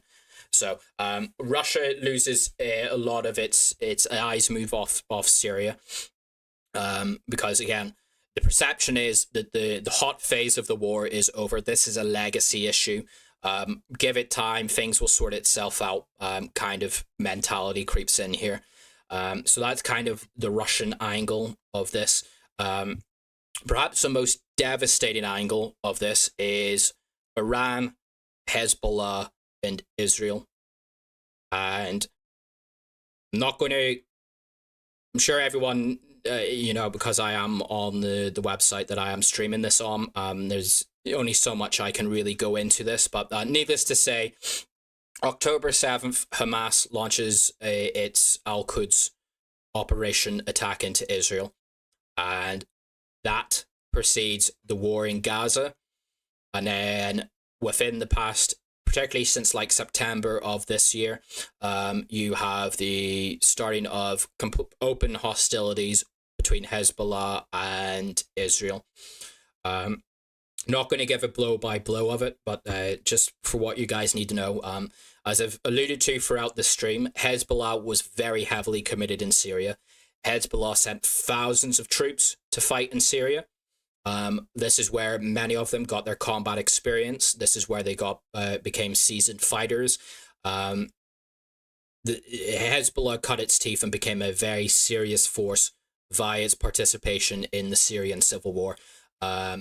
In many ways, it's arguable that Syria potentially are the people who saved Assad through many points between 2013 up until 2015 in large-scale Russian intervention.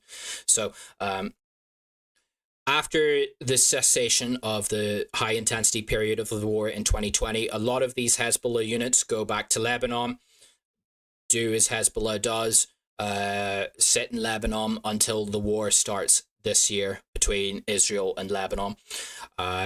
Needless to say, Hezbollah does not come out of the conflict over the past 3 to 4 months with Israel in a particularly good state. Nasrallah is killed. Most of the leading members of Hezbollah are killed. Significant numbers of its fighters, particularly its officers, and it's particularly the officers who had fought in Syria, who had picked up the combat experience via their participation in the war in Syria. Many of those are killed or crippled. These are the men who, particularly the pager explosions, if people remember that, the pager bombings, it was specifically these men who that inordinately targeted, because again, these are the officers, these are people who need to be in contact. So whenever those pagers exploded, it tended to be these men who were hit the most. Hezbollah is effectively decimated as a force, and not only that, Hezbollah is also still to this day engaged in fighting with Israel. So Hezbollah cannot, whenever things in Syria re-erupt again, they cannot support a immediate repositioning of troops from fighting Israel, which is the existential battle, to support fighting in Syria. So if the IDF are pushing up the road to Tyre, that's going to take the attention of Hezbollah fighters and Hezbollah decision makers a lot more than the Islamist offensive in Aleppo, although ultimately the outcome is probably going to be the same. So alongside this war between Hezbollah, you also have the conflict. Iran starts to take a stronger direct role in the conflict with Israel. This is the missile barrages that go back and forth. This is the Israeli airstrikes in Iran and on Iranian-aligned groups in Iraq. These kind of things. Generally, Iran does not appear to have come out particularly well out of that. It's been kind of humbled as a regional power, to a degree humiliated, especially after the killing of Nasrallah. Was a particularly humiliating state of affairs for Iran, which it never, its retaliations against Israel, whenever they did come, while they might have been spectacular at the time, I think very few observers in the region or internationally have looked at them and actually said it was a like-for-like retaliation. It was more about show than in terms of substance. So Iran has come out the worse out of the direct confrontations with Israel. So the Israeli card comes into play, effectively removes Hezbollah as an effective fighting force in Syria. It degrades Iran's power projection regionally, but also going back for more than a decade, back into the high intensity period of the civil war, from 2020 onwards, is you would have near enough regular Israeli airstrikes across Syria, often targeting Iranian Revolutionary Guard Corps sites. these are alleged by the Israelis to be like Iranian officers, Iranian politicians, Iranian Guards Corps, who are transporting weaponry to Iran, transporting weaponry to Hezbollah, training Hezbollah or training up elements within Syria with the idea of them eventually attacking Israel. So you have this constant attritional factor on the Iranian presence in Syria, because Israeli intelligence seems to have just completely, utterly, and totally infiltrated all elements of the Iranian state. That anytime anything went into Syria, the Israelis would know what it was, where it was, who was with it, and when to bomb it, kind of thing. So you had this steady attrition over the past 4 years, but particularly since October 7th, on the Iranian military elements in Syria itself that has slowly degraded it over time. So Iran's become distracted by its conflict with Israel. So even the Iranian elements inside Syria that are meant to support Bashar Al-Assad, they're more focused now on what's happening in Lebanon, what's happening in Israel, as opposed to domestic security inside Syria and propping up the Bashar Al-Assad government. So this is why it seemed to be like there was the Israelis could bomb targets in Syria largely with impunity. There would be futile attempts by Syrian air defense, and very, very rarely, occasionally, the Russians might fire something into the air as just like a show of force. But generally, the Russians kind of stayed out of this dynamic, or they tried to. The term I would use is tar wrangle. I don't know if that's probably a very apt, especially on YouTube, term to use, but the Russians would kind of like try and get the Iranians or the Syrians to try and not provoke Israel so much because they have other interests. And this is why you have things like the Russian peacekeepers that were deployed on the Golan Heights up until the last 12 hours or so.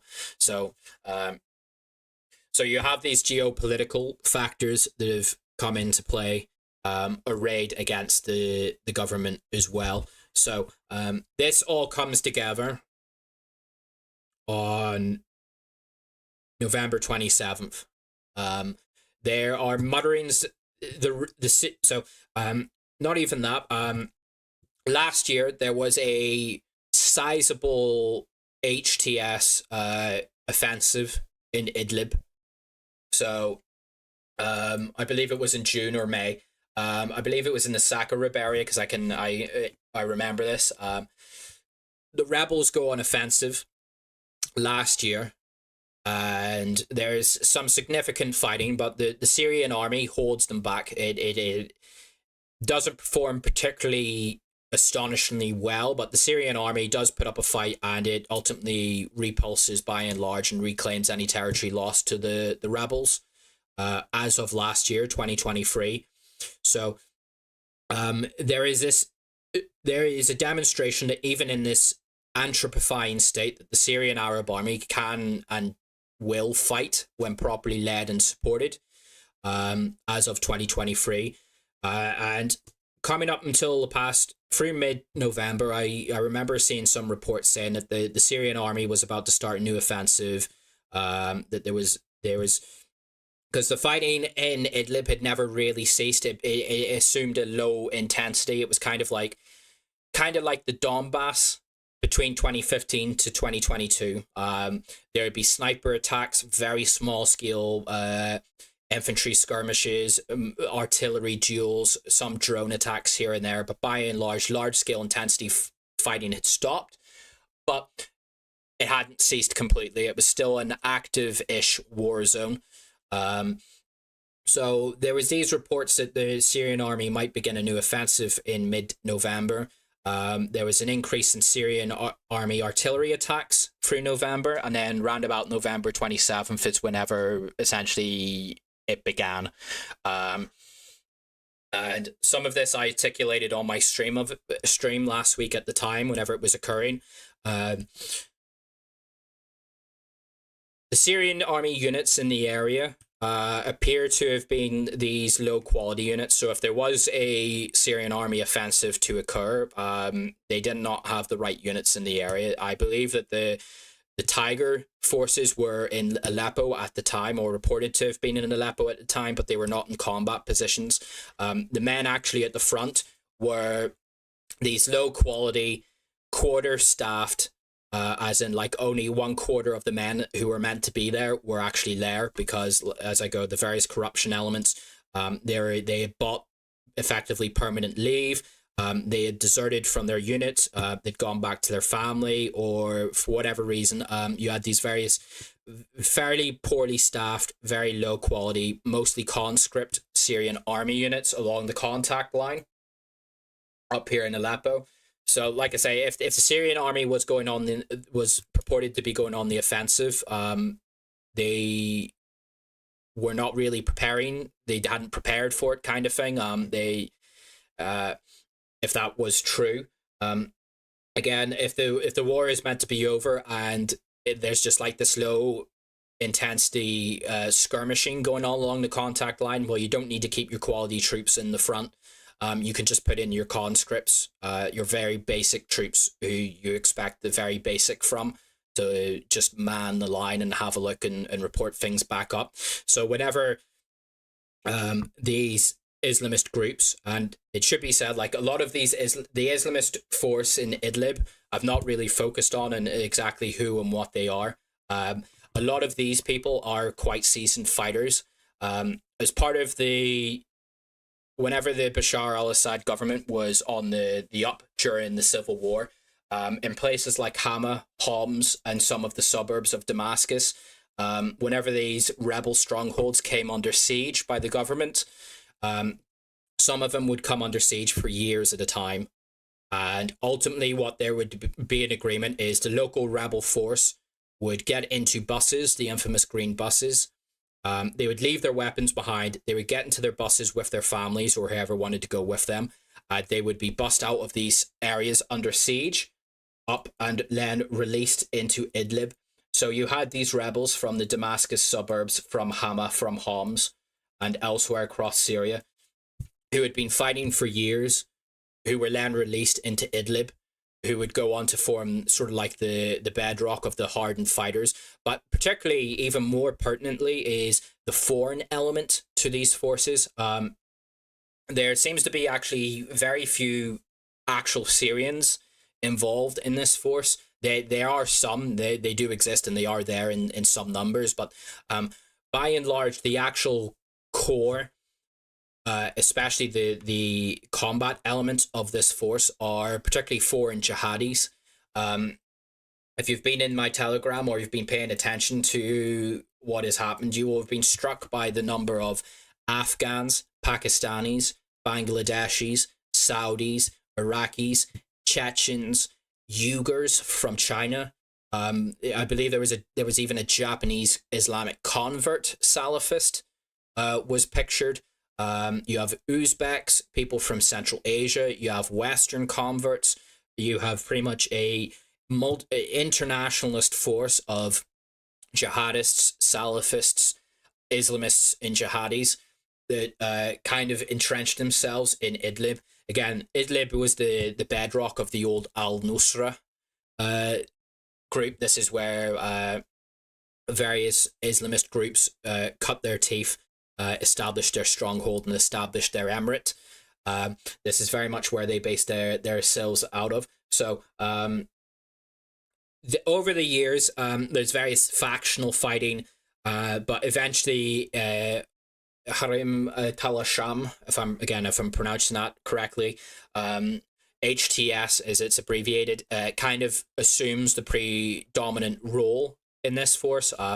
Various factional fighting is waged, but ultimately HTS assumes and establishes itself and effectively controls it. It brings all the other jihadist groups into line and stops the internecine fighting that had hamstrung the old Islamist coalitions in this region, and particularly allowed the Syrian army to make a lot of gains back in its day, because a lot of the old Islamist forces were more preoccupied with fighting each other than fighting the army. HTS consolidates itself and brings all these groups under sort of like a common unified command and sets about establishing a quasi-state. So it sets up its own tax service, sets up its own citizen registration service, and in effect it creates its own institutions, an alternative state in Idlib. So whenever and there's also the element that it has significant support from the Turks, which will become very apparent. So whenever these men begin their offensive against the government forces, you have seasoned jihadi fighters, people who have fought around the world, in Afghanistan, they've fought in Syria, they've fought in Iraq, jihadists from across the world who are bloodthirsty, motivated, know what they're doing whenever it comes to a fight, are thrown up against the Syrian army lines, which are staffed by poorly trained, poorly motivated conscripts, who, some of them, to their credit, in the first couple of days, put up a fight, and some of them fought bravely until they died. But whenever those lines broke, that's whenever it began, and certain units collapsed, and whenever that collapse began, it did not stop. It stopped about 18 hours ago with the fall of Damascus. And the reasons I've outlined in this stream, I believe, are some of the reasons that fed into why Syrian soldiers didn't fight, but I also believe that there are other aspects to this as well. So HTS storms across the line of control. Brief, heavy fighting is felt with the Syrian army to the west of Aleppo, but ultimately the army units there collapse. There appears to have been some kind of Russian unit there, as there is a video of a Russian national who was captured in that area. What's become of him, who knows? Down in the Sakarib area, there is particularly heavy fighting. The Tiger forces are there, some quality elite Syrian army units are there. They put up a fight. They do very well. They push back the rebels. They actually end up taking back some ground. But as the days roll by, as Aleppo falls and the army just falls into complete chaos, they end up having to abandon their position.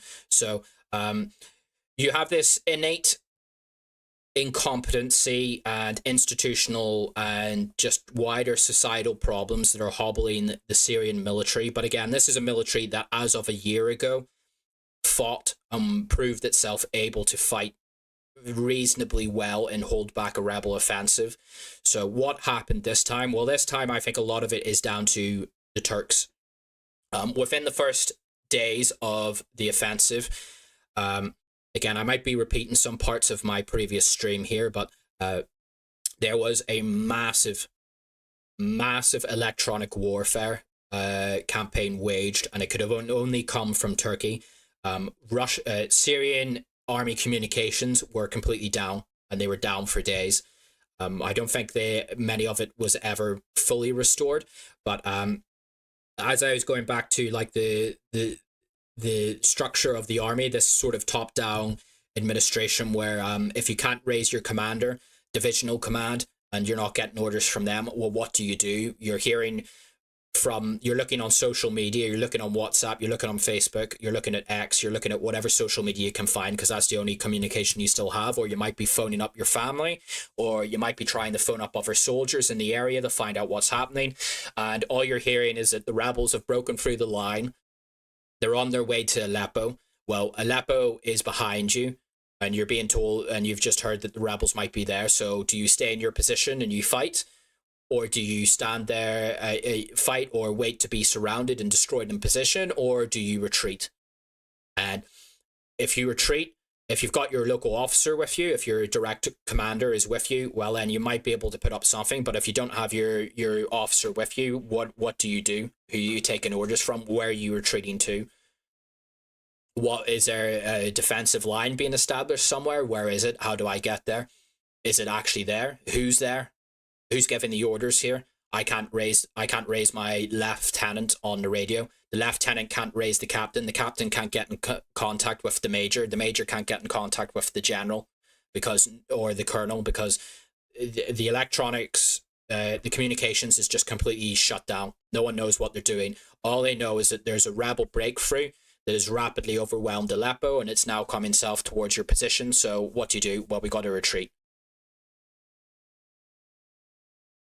And that seems to have been a very large part of the initial collapse that came into focus there. There is also, it appears that at some points, certain army units had their walkie-talkies booby-trapped Hezbollah Israeli style.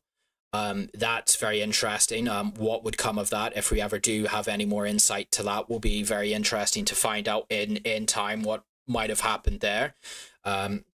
Again, I would think that was probably potentially Turkish special services have learned some lessons from the Israelis. And another aspect which I'll probably allude to a bit further into the stream. I know that we are starting to get into maybe 2 hours now, so I don't want to go on too long. But it does look like there has been various elements of betrayal and treachery that has gone on in certain elements of the army here. There's been various articles that I was reading on the state of the Syrian army that was saying that in some parts of the front, it was well known that certain local commanders had sort of deals cut out with various rebel elements where they would sell their weapons to them, or they would sell various black market goods back and forth across the lines and the like. So there was this kind of contact going on across the lines. The innate corruption within the officer corps, as I've alluded previously into this stream, potentially has opened up some senior officers to Turkish bribes or some other powers, some other speculative powers that might have come in with some significant offers to various very well-placed corrupt officers within the military that might have also compounded this idea. So whenever the collapse started, it didn't stop. I don't need to rehash it. We have all watched this over the past couple weeks, how this played out.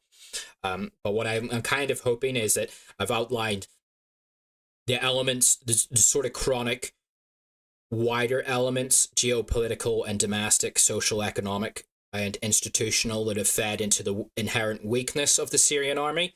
But even then, is that despite that weakness, is as of last year, this army was a force that could fight, and it proved itself it could fight.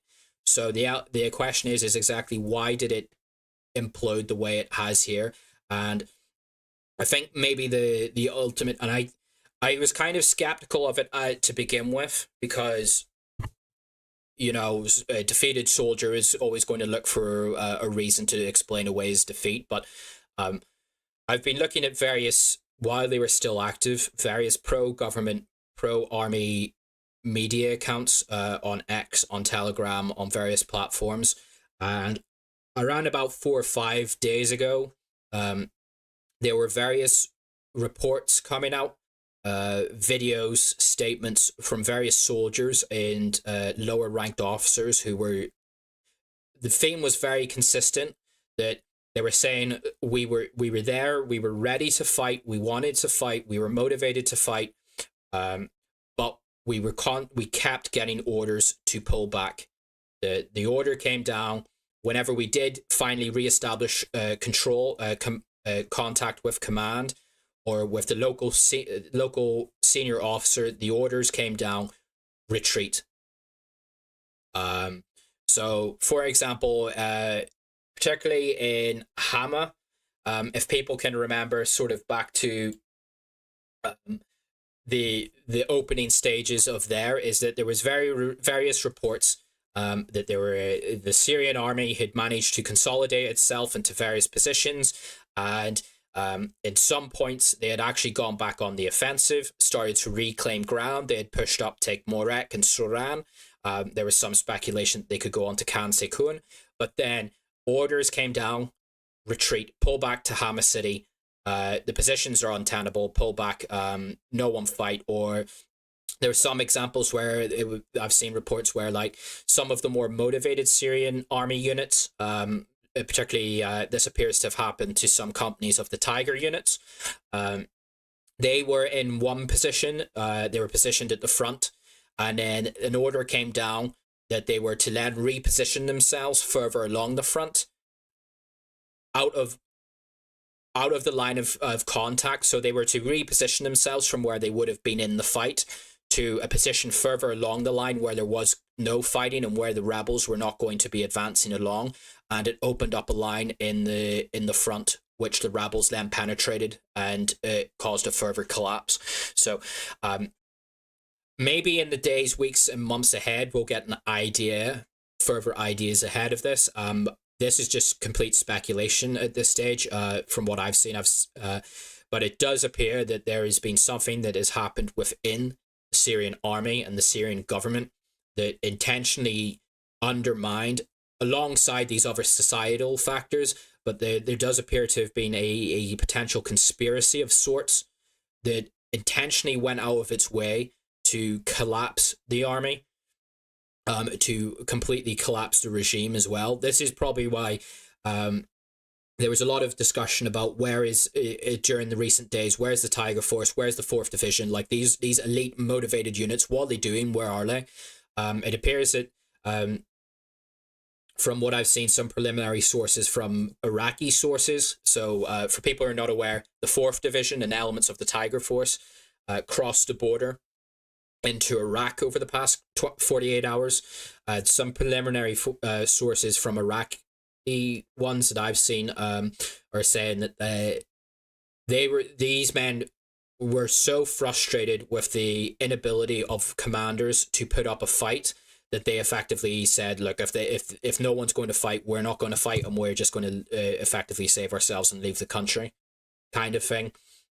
So whatever has happened here, if this was like a conspiracy orchestrated with foreign powers and the like, it would perhaps be one of the most astonishingly successful and well coordinated conspiracies ever arranged against a country, because again, this is what Syria looked like 2 weeks ago, and compared to where it is now, with all these, like, the chronic societal, economic, and institutional issues that I've outlined throughout the bulk of this stream, they are bad. They undermine everything, and they create the scenario where you could have a collapse, but a collapse where there is effectively no resistance, especially after everything, all the blood, sweat, toil, and tears that have been given over the past couple decades in this war.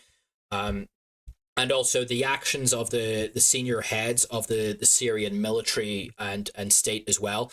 The fact that Bashar Al-Assad seemed to have stayed in country so long and didn't address the nation once.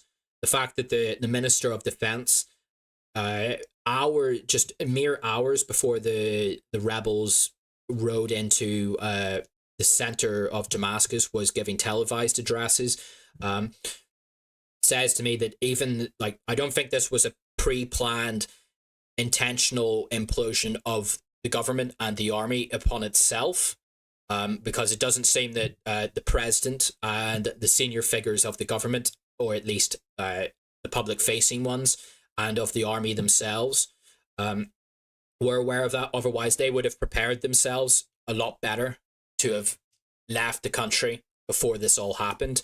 Like I say, Bashar al-Assad left pretty much at the last possible moment.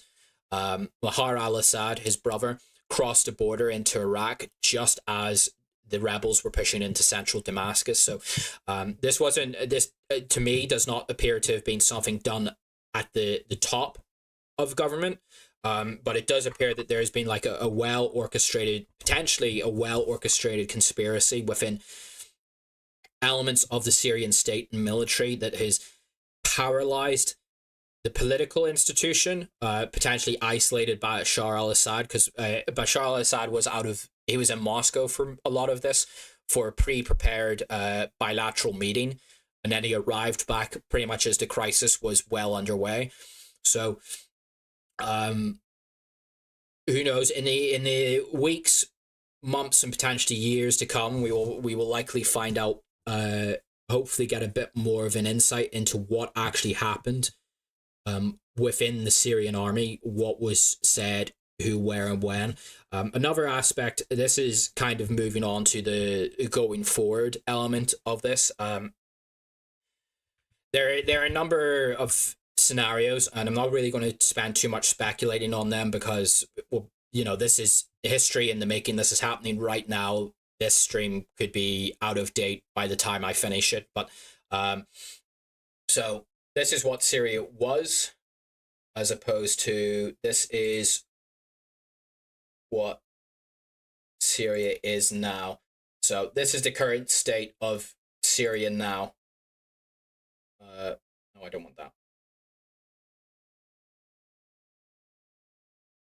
There we go. So as you can see, the Syrian government is completely gone. The vast majority of the country is now in the hands of this transitional rebel group with a large Kurdish element. The Kurds in the Syrian, particularly the Syrian National Army, this explicitly Turkish aligned group in the north, are in open conflict. There is also conflict going on between the HTS coalition and the Kurds in various parts. The Syrian army is effectively completely dissolved. The Syrian state is gone.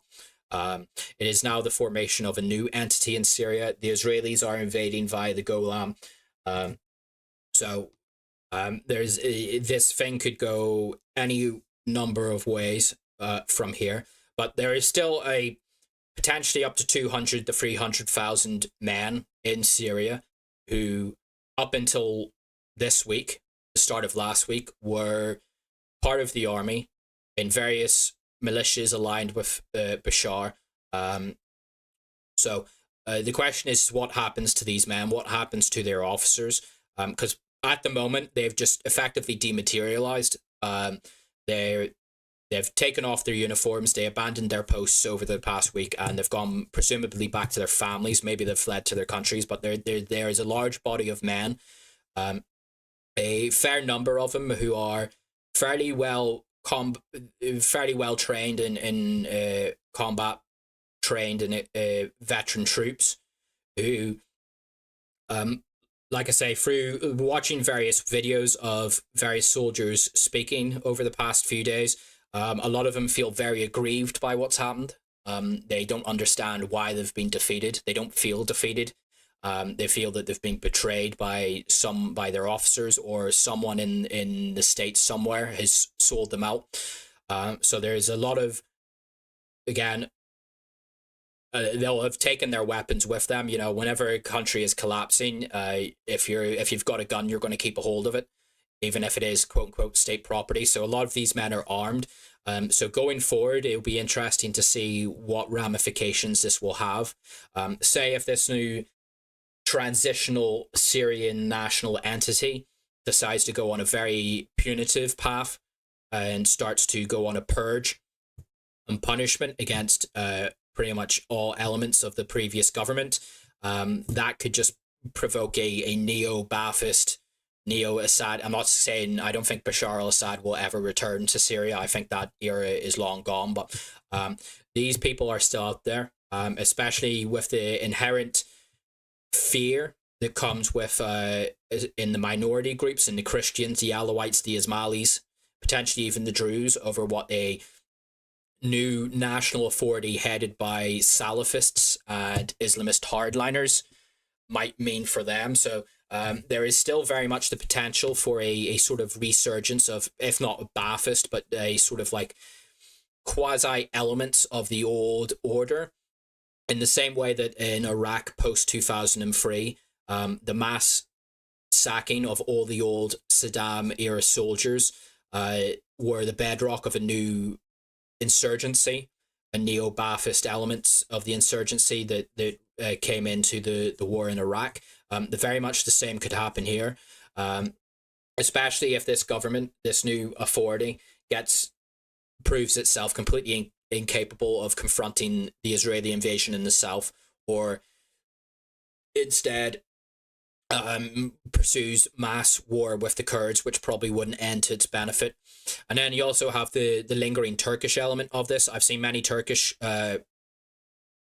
posts from sizable Turkish accounts claiming that this is the re-establishment of a vilayet in Syria. A vilayet was an old administrative division of the Turkish Ottoman Empire.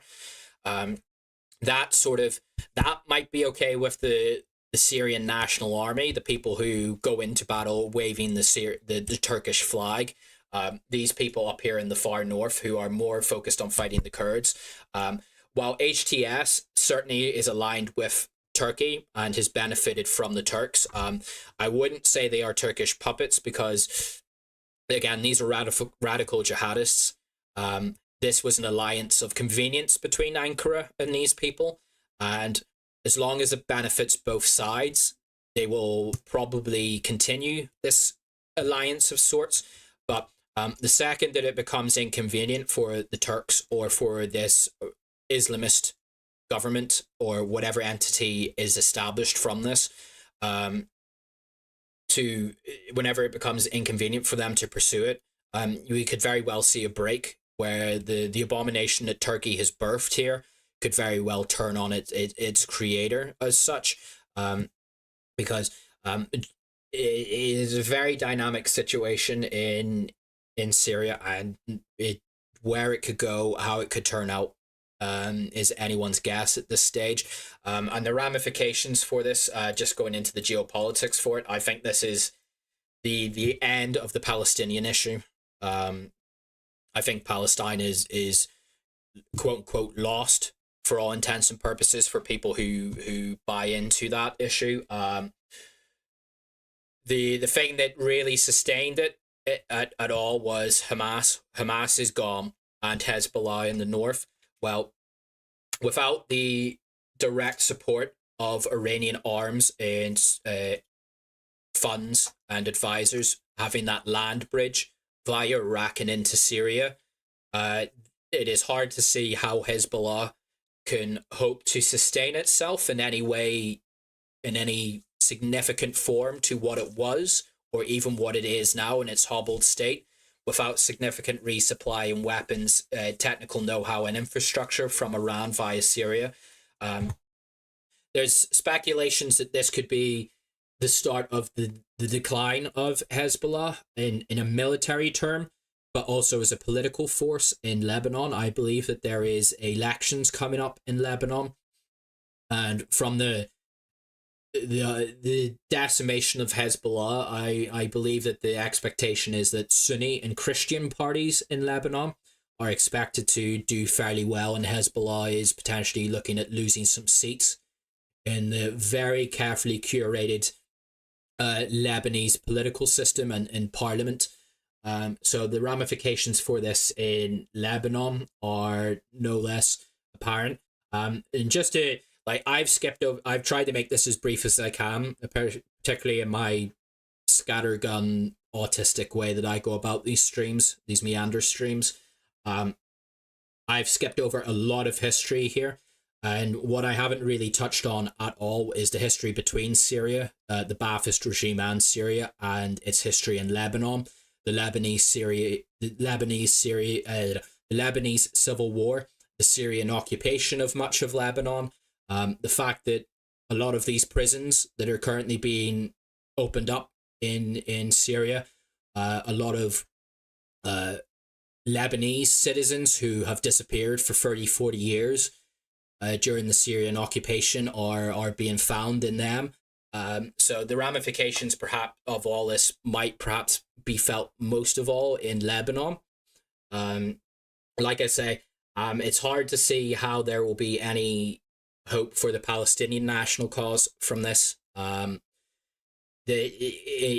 terms of that angle, this is a strategic victory for Israel. I say this as someone who is fairly skeptical of Israel.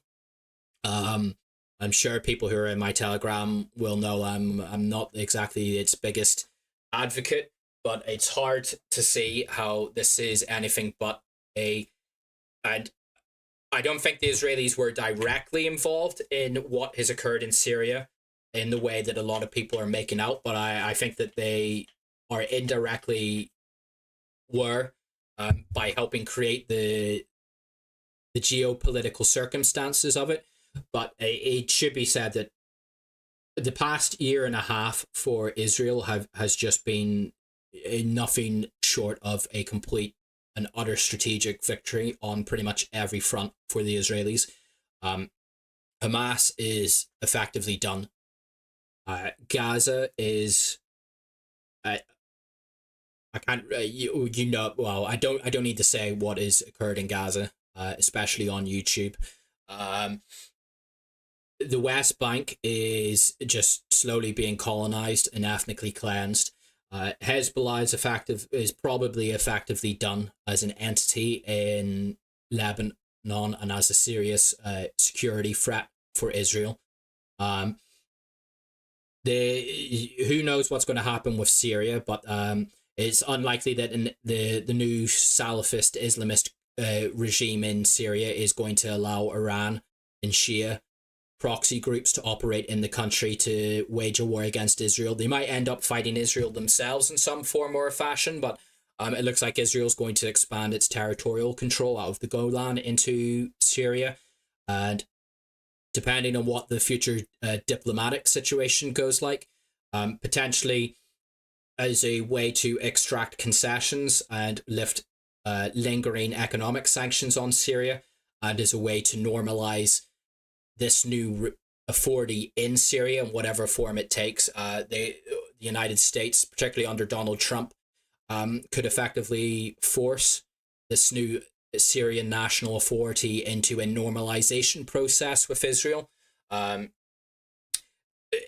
normalization appears like it will, after things are settled in Gaza, the Arabs, the Gulf state Arabs especially, have effectively washed their hands of the Palestinian issue.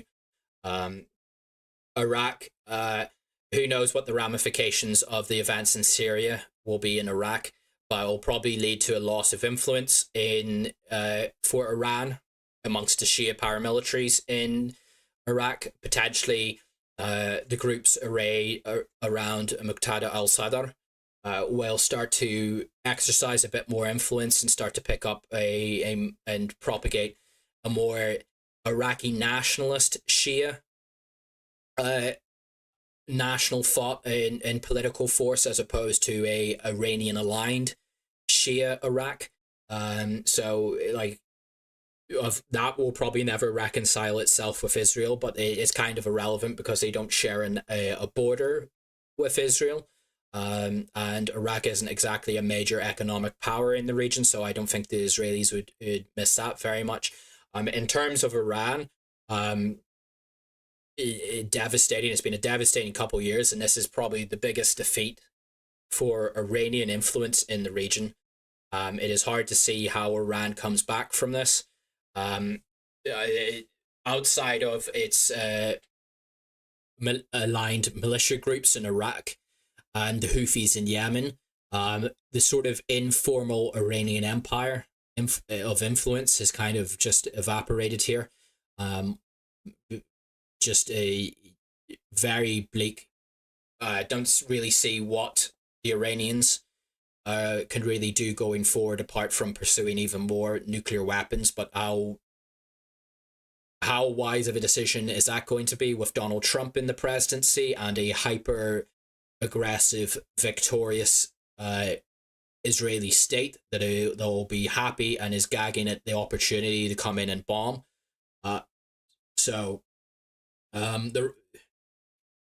That's kind of the regional implications for this. I've kind of touched on how this might affect Russia, the collapse of Russia's military and influence operations in Africa and in the region. Another aspect to this, which I haven't really touched on, is the Ukrainian aspect of it. The Ukrainian Special Services, the SBU, have carried out attacks in Syria against Russian military units over the years there. They've been very open that they helped train the HTS rebels in Idlib in drone warfare. So could this new rebel authority in Syria become more aligned to Ukraine? Will it decide to actually pursue a détente with Russia, allow Russia to maintain its positions there for some kind of concessions on the Russian part. This alliance of convenience between Ukraine and Turkey to assist in ejecting Russian aligned forces in Syria is part of a more long-running Ukrainian Turkish cooperation. Of course, the Bayraktar drones, infamously from the opening days of the war. The fact that the Turks effectively guarantee Ukrainian grain shipping to transit its waters. The fact that the Turks are effectively building the Ukrainian navy in its shipyards. But then Turkey isn't a pro-Ukrainian or a pro-Russian power. It's a pragmatic power. And I think this is kind of where I think I'm very critical of the Turks. I think what they've done is an abomination. I think what they've created is a monster that will come back to haunt us all in the years to come. But there is a certain ruthless self-centeredness to what Erdogan and the Turks have done here. Because ultimately Turkey is a self-serving pragmatic power. And you can't really fault a country that is looking out for its own interests, but the Turks really do it ruthlessly. This is why the Turks will trade with Russia, but then supply arms to Ukraine, or why the Turks will be members of NATO, but buy high-tech Russian anti-air systems. So, the Turks are out for themselves, and I think more geopolitical actors and countries and statesmen need to reconcile themselves to that fact that the Turks are not on our side or in anyone's side. They're on their own side. And there are no alliances with Turkey, especially under Erdogan. There are only alliances of convenience that might benefit both sides in that time. So that's another aspect of what we've got here.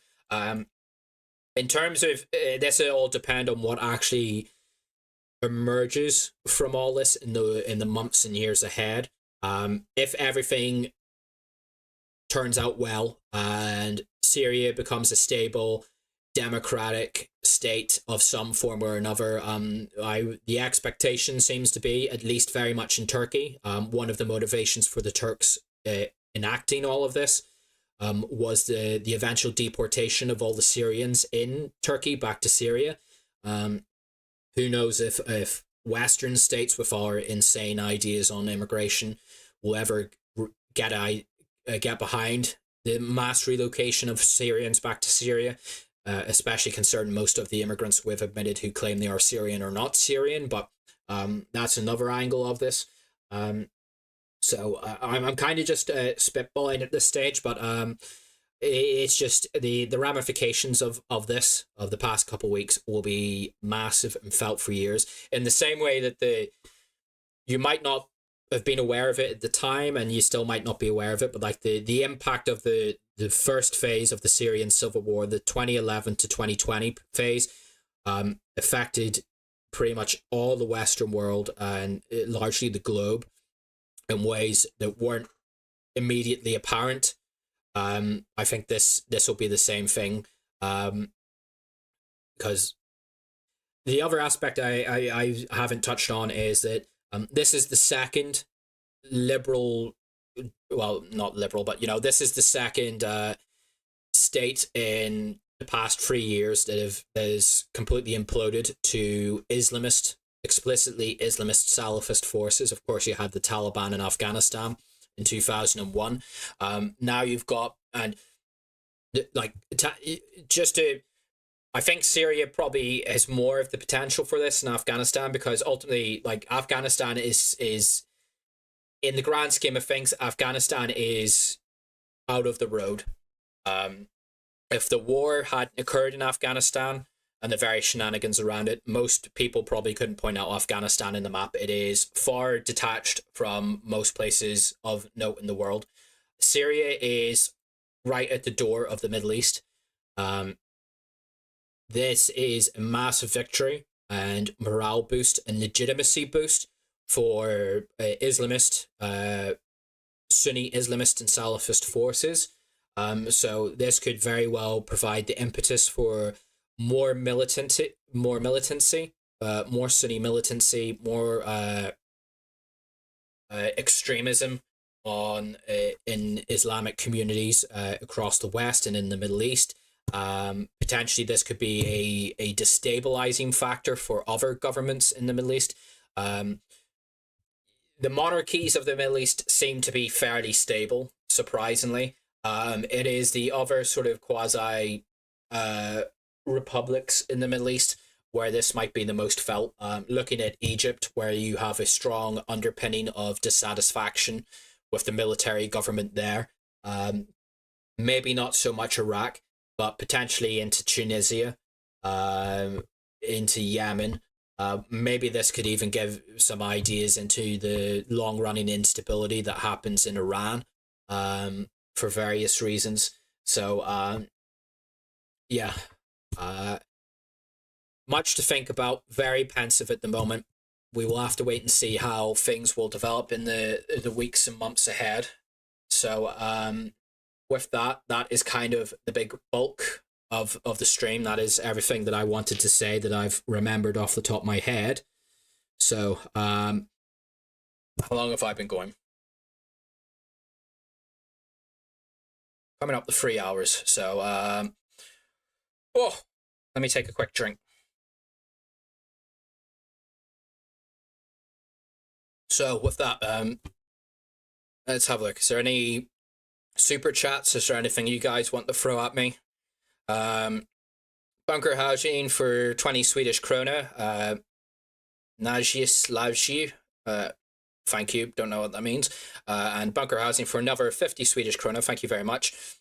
New guy, also have to stream with you. I don't want to put too much on him. So just for a little community update, in terms of the Telegram group, I have added this has all really been like a one-man show. I've had a bit of help behind the scenes just to moderate here and there, but I've kind of... Syria is kind of brought it to the fore. I've not really been posting about Russia and Ukraine as of late, because whenever big things like this happens, it takes my attention and I devote myself to it. To the detriment of things like Russia and Ukraine, or what's happened in Romania, or the ongoing color revolution in Georgia, and things like this. It's a nice palate cleanser and change of pace, but it is to a bit of the detriment of it. So what I've done is I've added a new contributor to the channel. He's an Iraqi guy. I've been very impressed by his posts. He's done very informative and articulate posts in my community in Telegram. So I've added him as an admin for him to do some posts and to cover things in the Middle East. So if that goes well, I will look at potentially adding other people like that, and it's sort of expanding Behind Watch, the Telegram group, with a plethora of different contributors who focus on different areas, just so that whenever like something like this happens again, it's not to the complete detriment of like Russia and Ukraine and the like, and stuff like that. So that's what's happened there. So that is all the super chats. Okay, thank you, Bunker Housing, appreciate it. Thank you so much. It does help. Most Palestinians in Syria fought on the side of Assad. Yeah. Did the elite Tiger forces and Republican Guard flee to Iraq? Largely Iraq. Republican Guard just seems to have dissolved, and the men probably went back to their homes in Damascus. So is there anything else anyone wants to throw at me while I'm here?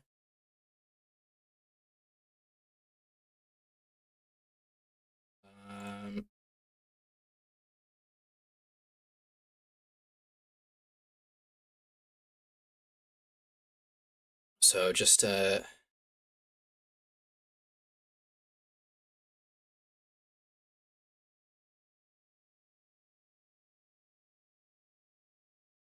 just looking at the latest updates in reports from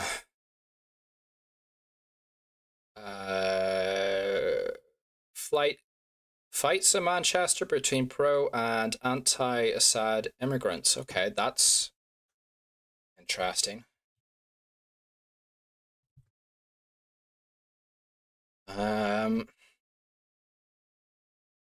I have to say I fucking hate the diaspora. The shit takes that have been coming out from these people need to be deported. They shouldn't be in Britain. They shouldn't be in Western countries. Go home to your own countries. Stop bringing your dog shit ideas and way of life here. But not seeing any reports from this allegation in Manchester. So, new male soy bee for $5 US. Thank you so much. The moderate beheaders have taken Latakia and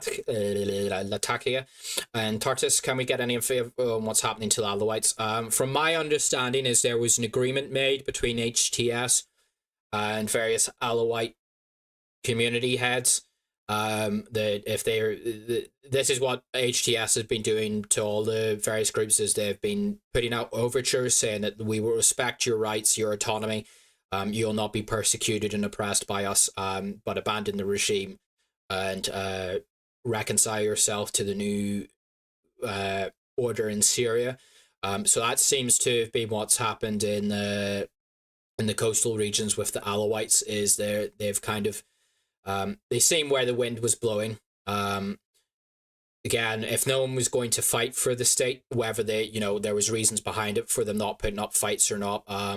I think the country was just exhausted, which I kind of hoped to outline in this whole stream, that everyone is just exhausted from the war, and then from the lack of any prospects in life after the high intensity period of the war. I think this is why a lot of like NDF forces that previously would have stood up for like the Ismailis to the east of Hama, the Christians and the Alawites to the west of Hama and in the coast. Once they seen that the army wasn't going to fight, there wasn't going to be any serious opposition from the state forces. I think they were just kind of resigned to the fact that, like, this is it. We're exhausted. If we try and fight this, we'll probably be fighting on our own, so we might as well just grin and bear it and hope for the best at this stage.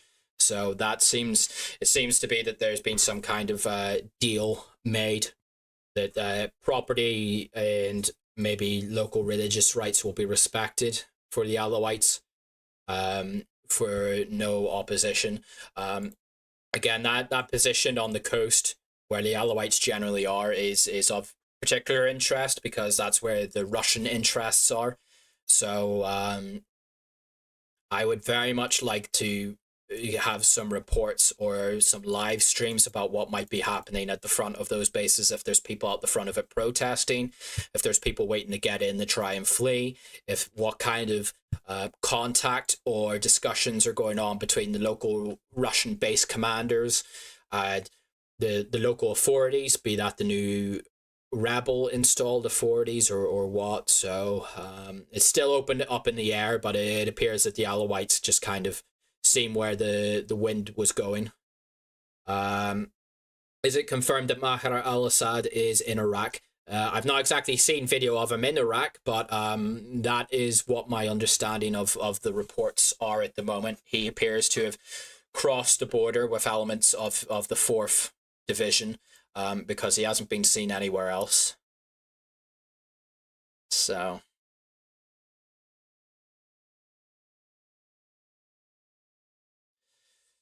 I just seen reports that significant former government weapons stocks are being looted by the rebels and sent north to fight the Kurds. And then there's video of Russian Kamaz trucks, obviously supplied to the Syrian army, just driving along a road, but with little to no other indication of what or who for. So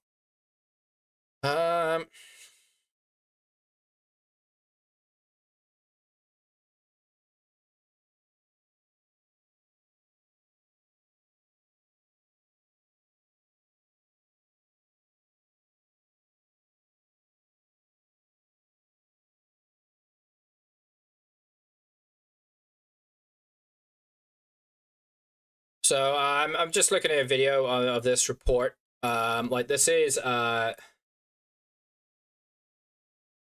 Now this is Curry Mile in Manchester. It's the name kind of says it all, if I'm going to be honest.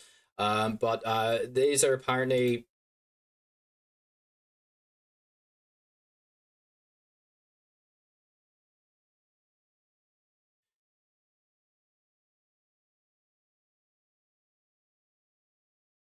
And I'm not too sure what to make of this, because I mean, like, yeah, I just see one guy running. There's not a lot of context to it, but apparently there's some kind of scuffle in Manchester between pro and anti-Assad people in Manchester. I think it's probably. I don't think anyone in the West is going to be coming out in the street and confronting on behalf of Bashar Al-Assad, if I'm going to be honest. But I think there's probably something else, probably a gang issue or something that's happened there. So I'm skeptical of this idea that Syrian refugees in Manchester are putting up more of a fight for Bashar al-Assad than the army did.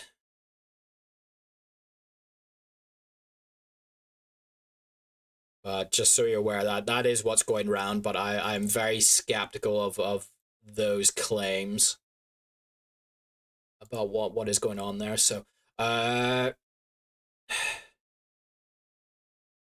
Charlemagne for £5. Thank you so much. Shame, I was hoping to visit a peaceful Syria at some point. Yeah, I know.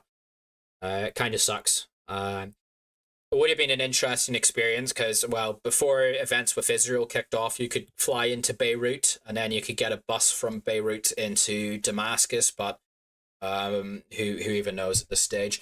You cannot deal with Salafists. The only pledges they respect are those that they make to Netanyahu. That is one interpretation of it. So I guess at this point, if you are still with me, unless anyone else's stuff they want to throw at me, let's just give a bit of a shill. So if you aren't already, do follow me on X. I'm throwing that up in chat now. Do follow my X account. Please do, because I'm trying to grow this a bit more. And if you aren't already into it, please do follow the Telegram, which is where the bulk of everything I do is. Posting link in chat now.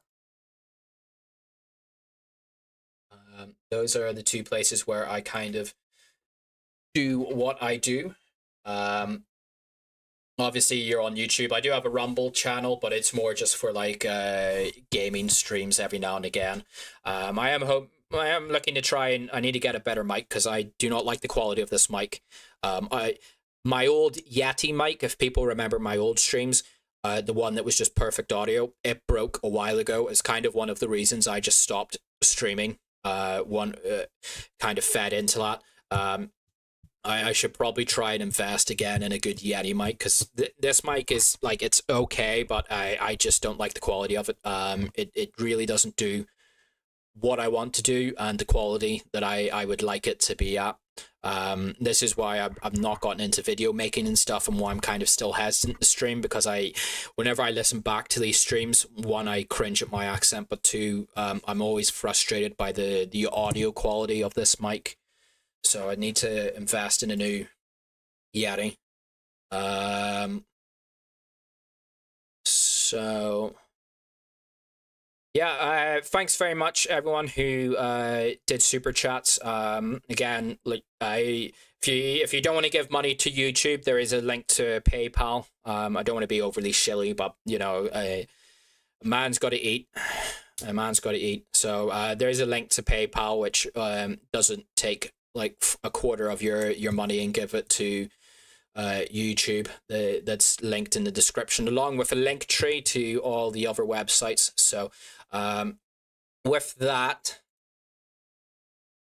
I think I'm probably going to round this off. Just with this final missive, think at this, like, I feel for the people of Syria. I pray for the Christians. I pray for the Alawites, the Druze, for all the people of Syria, the actual people of Syria. I think it must be extremely frustrating, depressing, and distressing to see what's happened. after everything they've gone through for the past couple decades. So I do think thoughts should be there for those people. I do feel for the soldiers and stuff, the ones I follow on various social media who I've used as sources, who are saying that effectively they have to disappear now. I do feel for those men. They seem extremely, understandably depressed and fearful for their future. So I guess the only thing we can do now is just hope for the best, and just pray that in some way or another, hopefully things will in some way work out in the least worst scenario possible. But of course, who knows how much that can be whenever you have an Israeli invasion that's going on in the south. So yes, Bashar Al-Assad is in Moscow.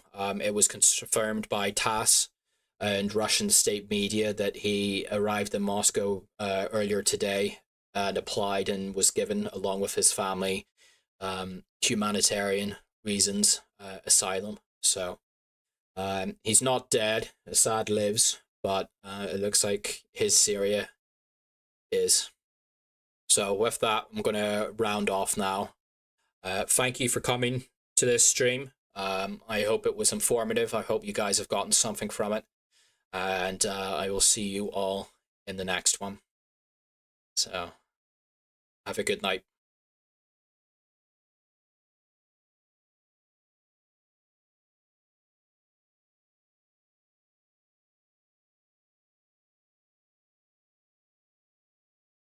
المجد بيرفع رايات عم يهتف بثلاث كلمات: الله وسوريا وبشار.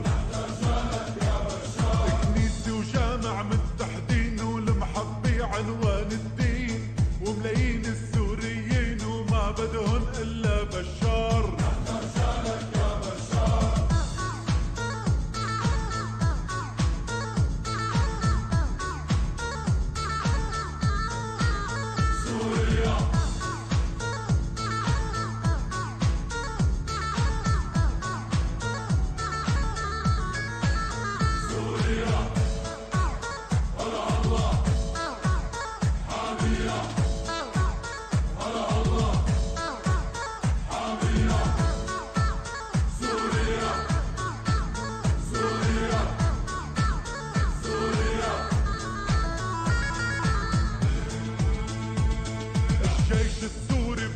عزوا هز الكون وما بينهزوا، يا ربي من عندك عز الجيش السوري هالمغوار. رجالك يا بشار، سوريا رجالها فرسان، لما بتنزل عالميدان الا بتحرير الجولان، وما بيرضى القائد بشار. رجالك يا بشار.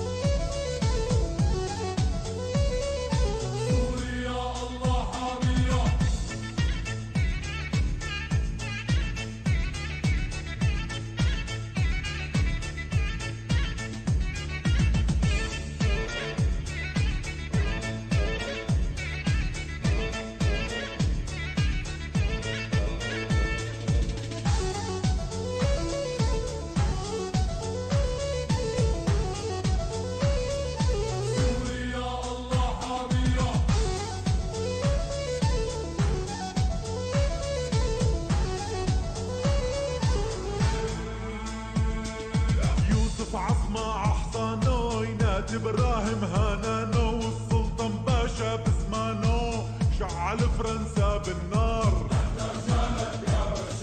والشيخ صالح بجباله قاد الثورة برجاله، وحافظ وصى اشباله بسوريا بلد الاحرار. رجالك يا بشار.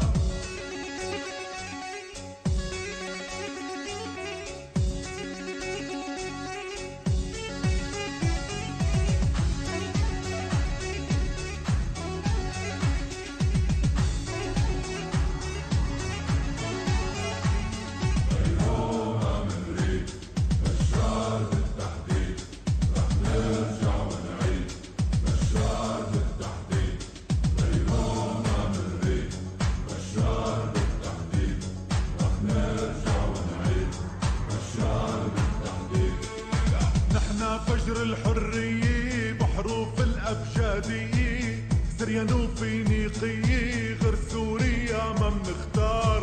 رجالك يا بشار قولوا بالصوت العالي بدنا نصون الرسالة للغالي وابن الغالي وبالروح منفدي بشار. رجالك يا بشار الشعب السوري بالساحات وللمجد بيرفع راياته عم يهتف بثلاث كلماته الله سوريا وبشار. رجالك يا بشار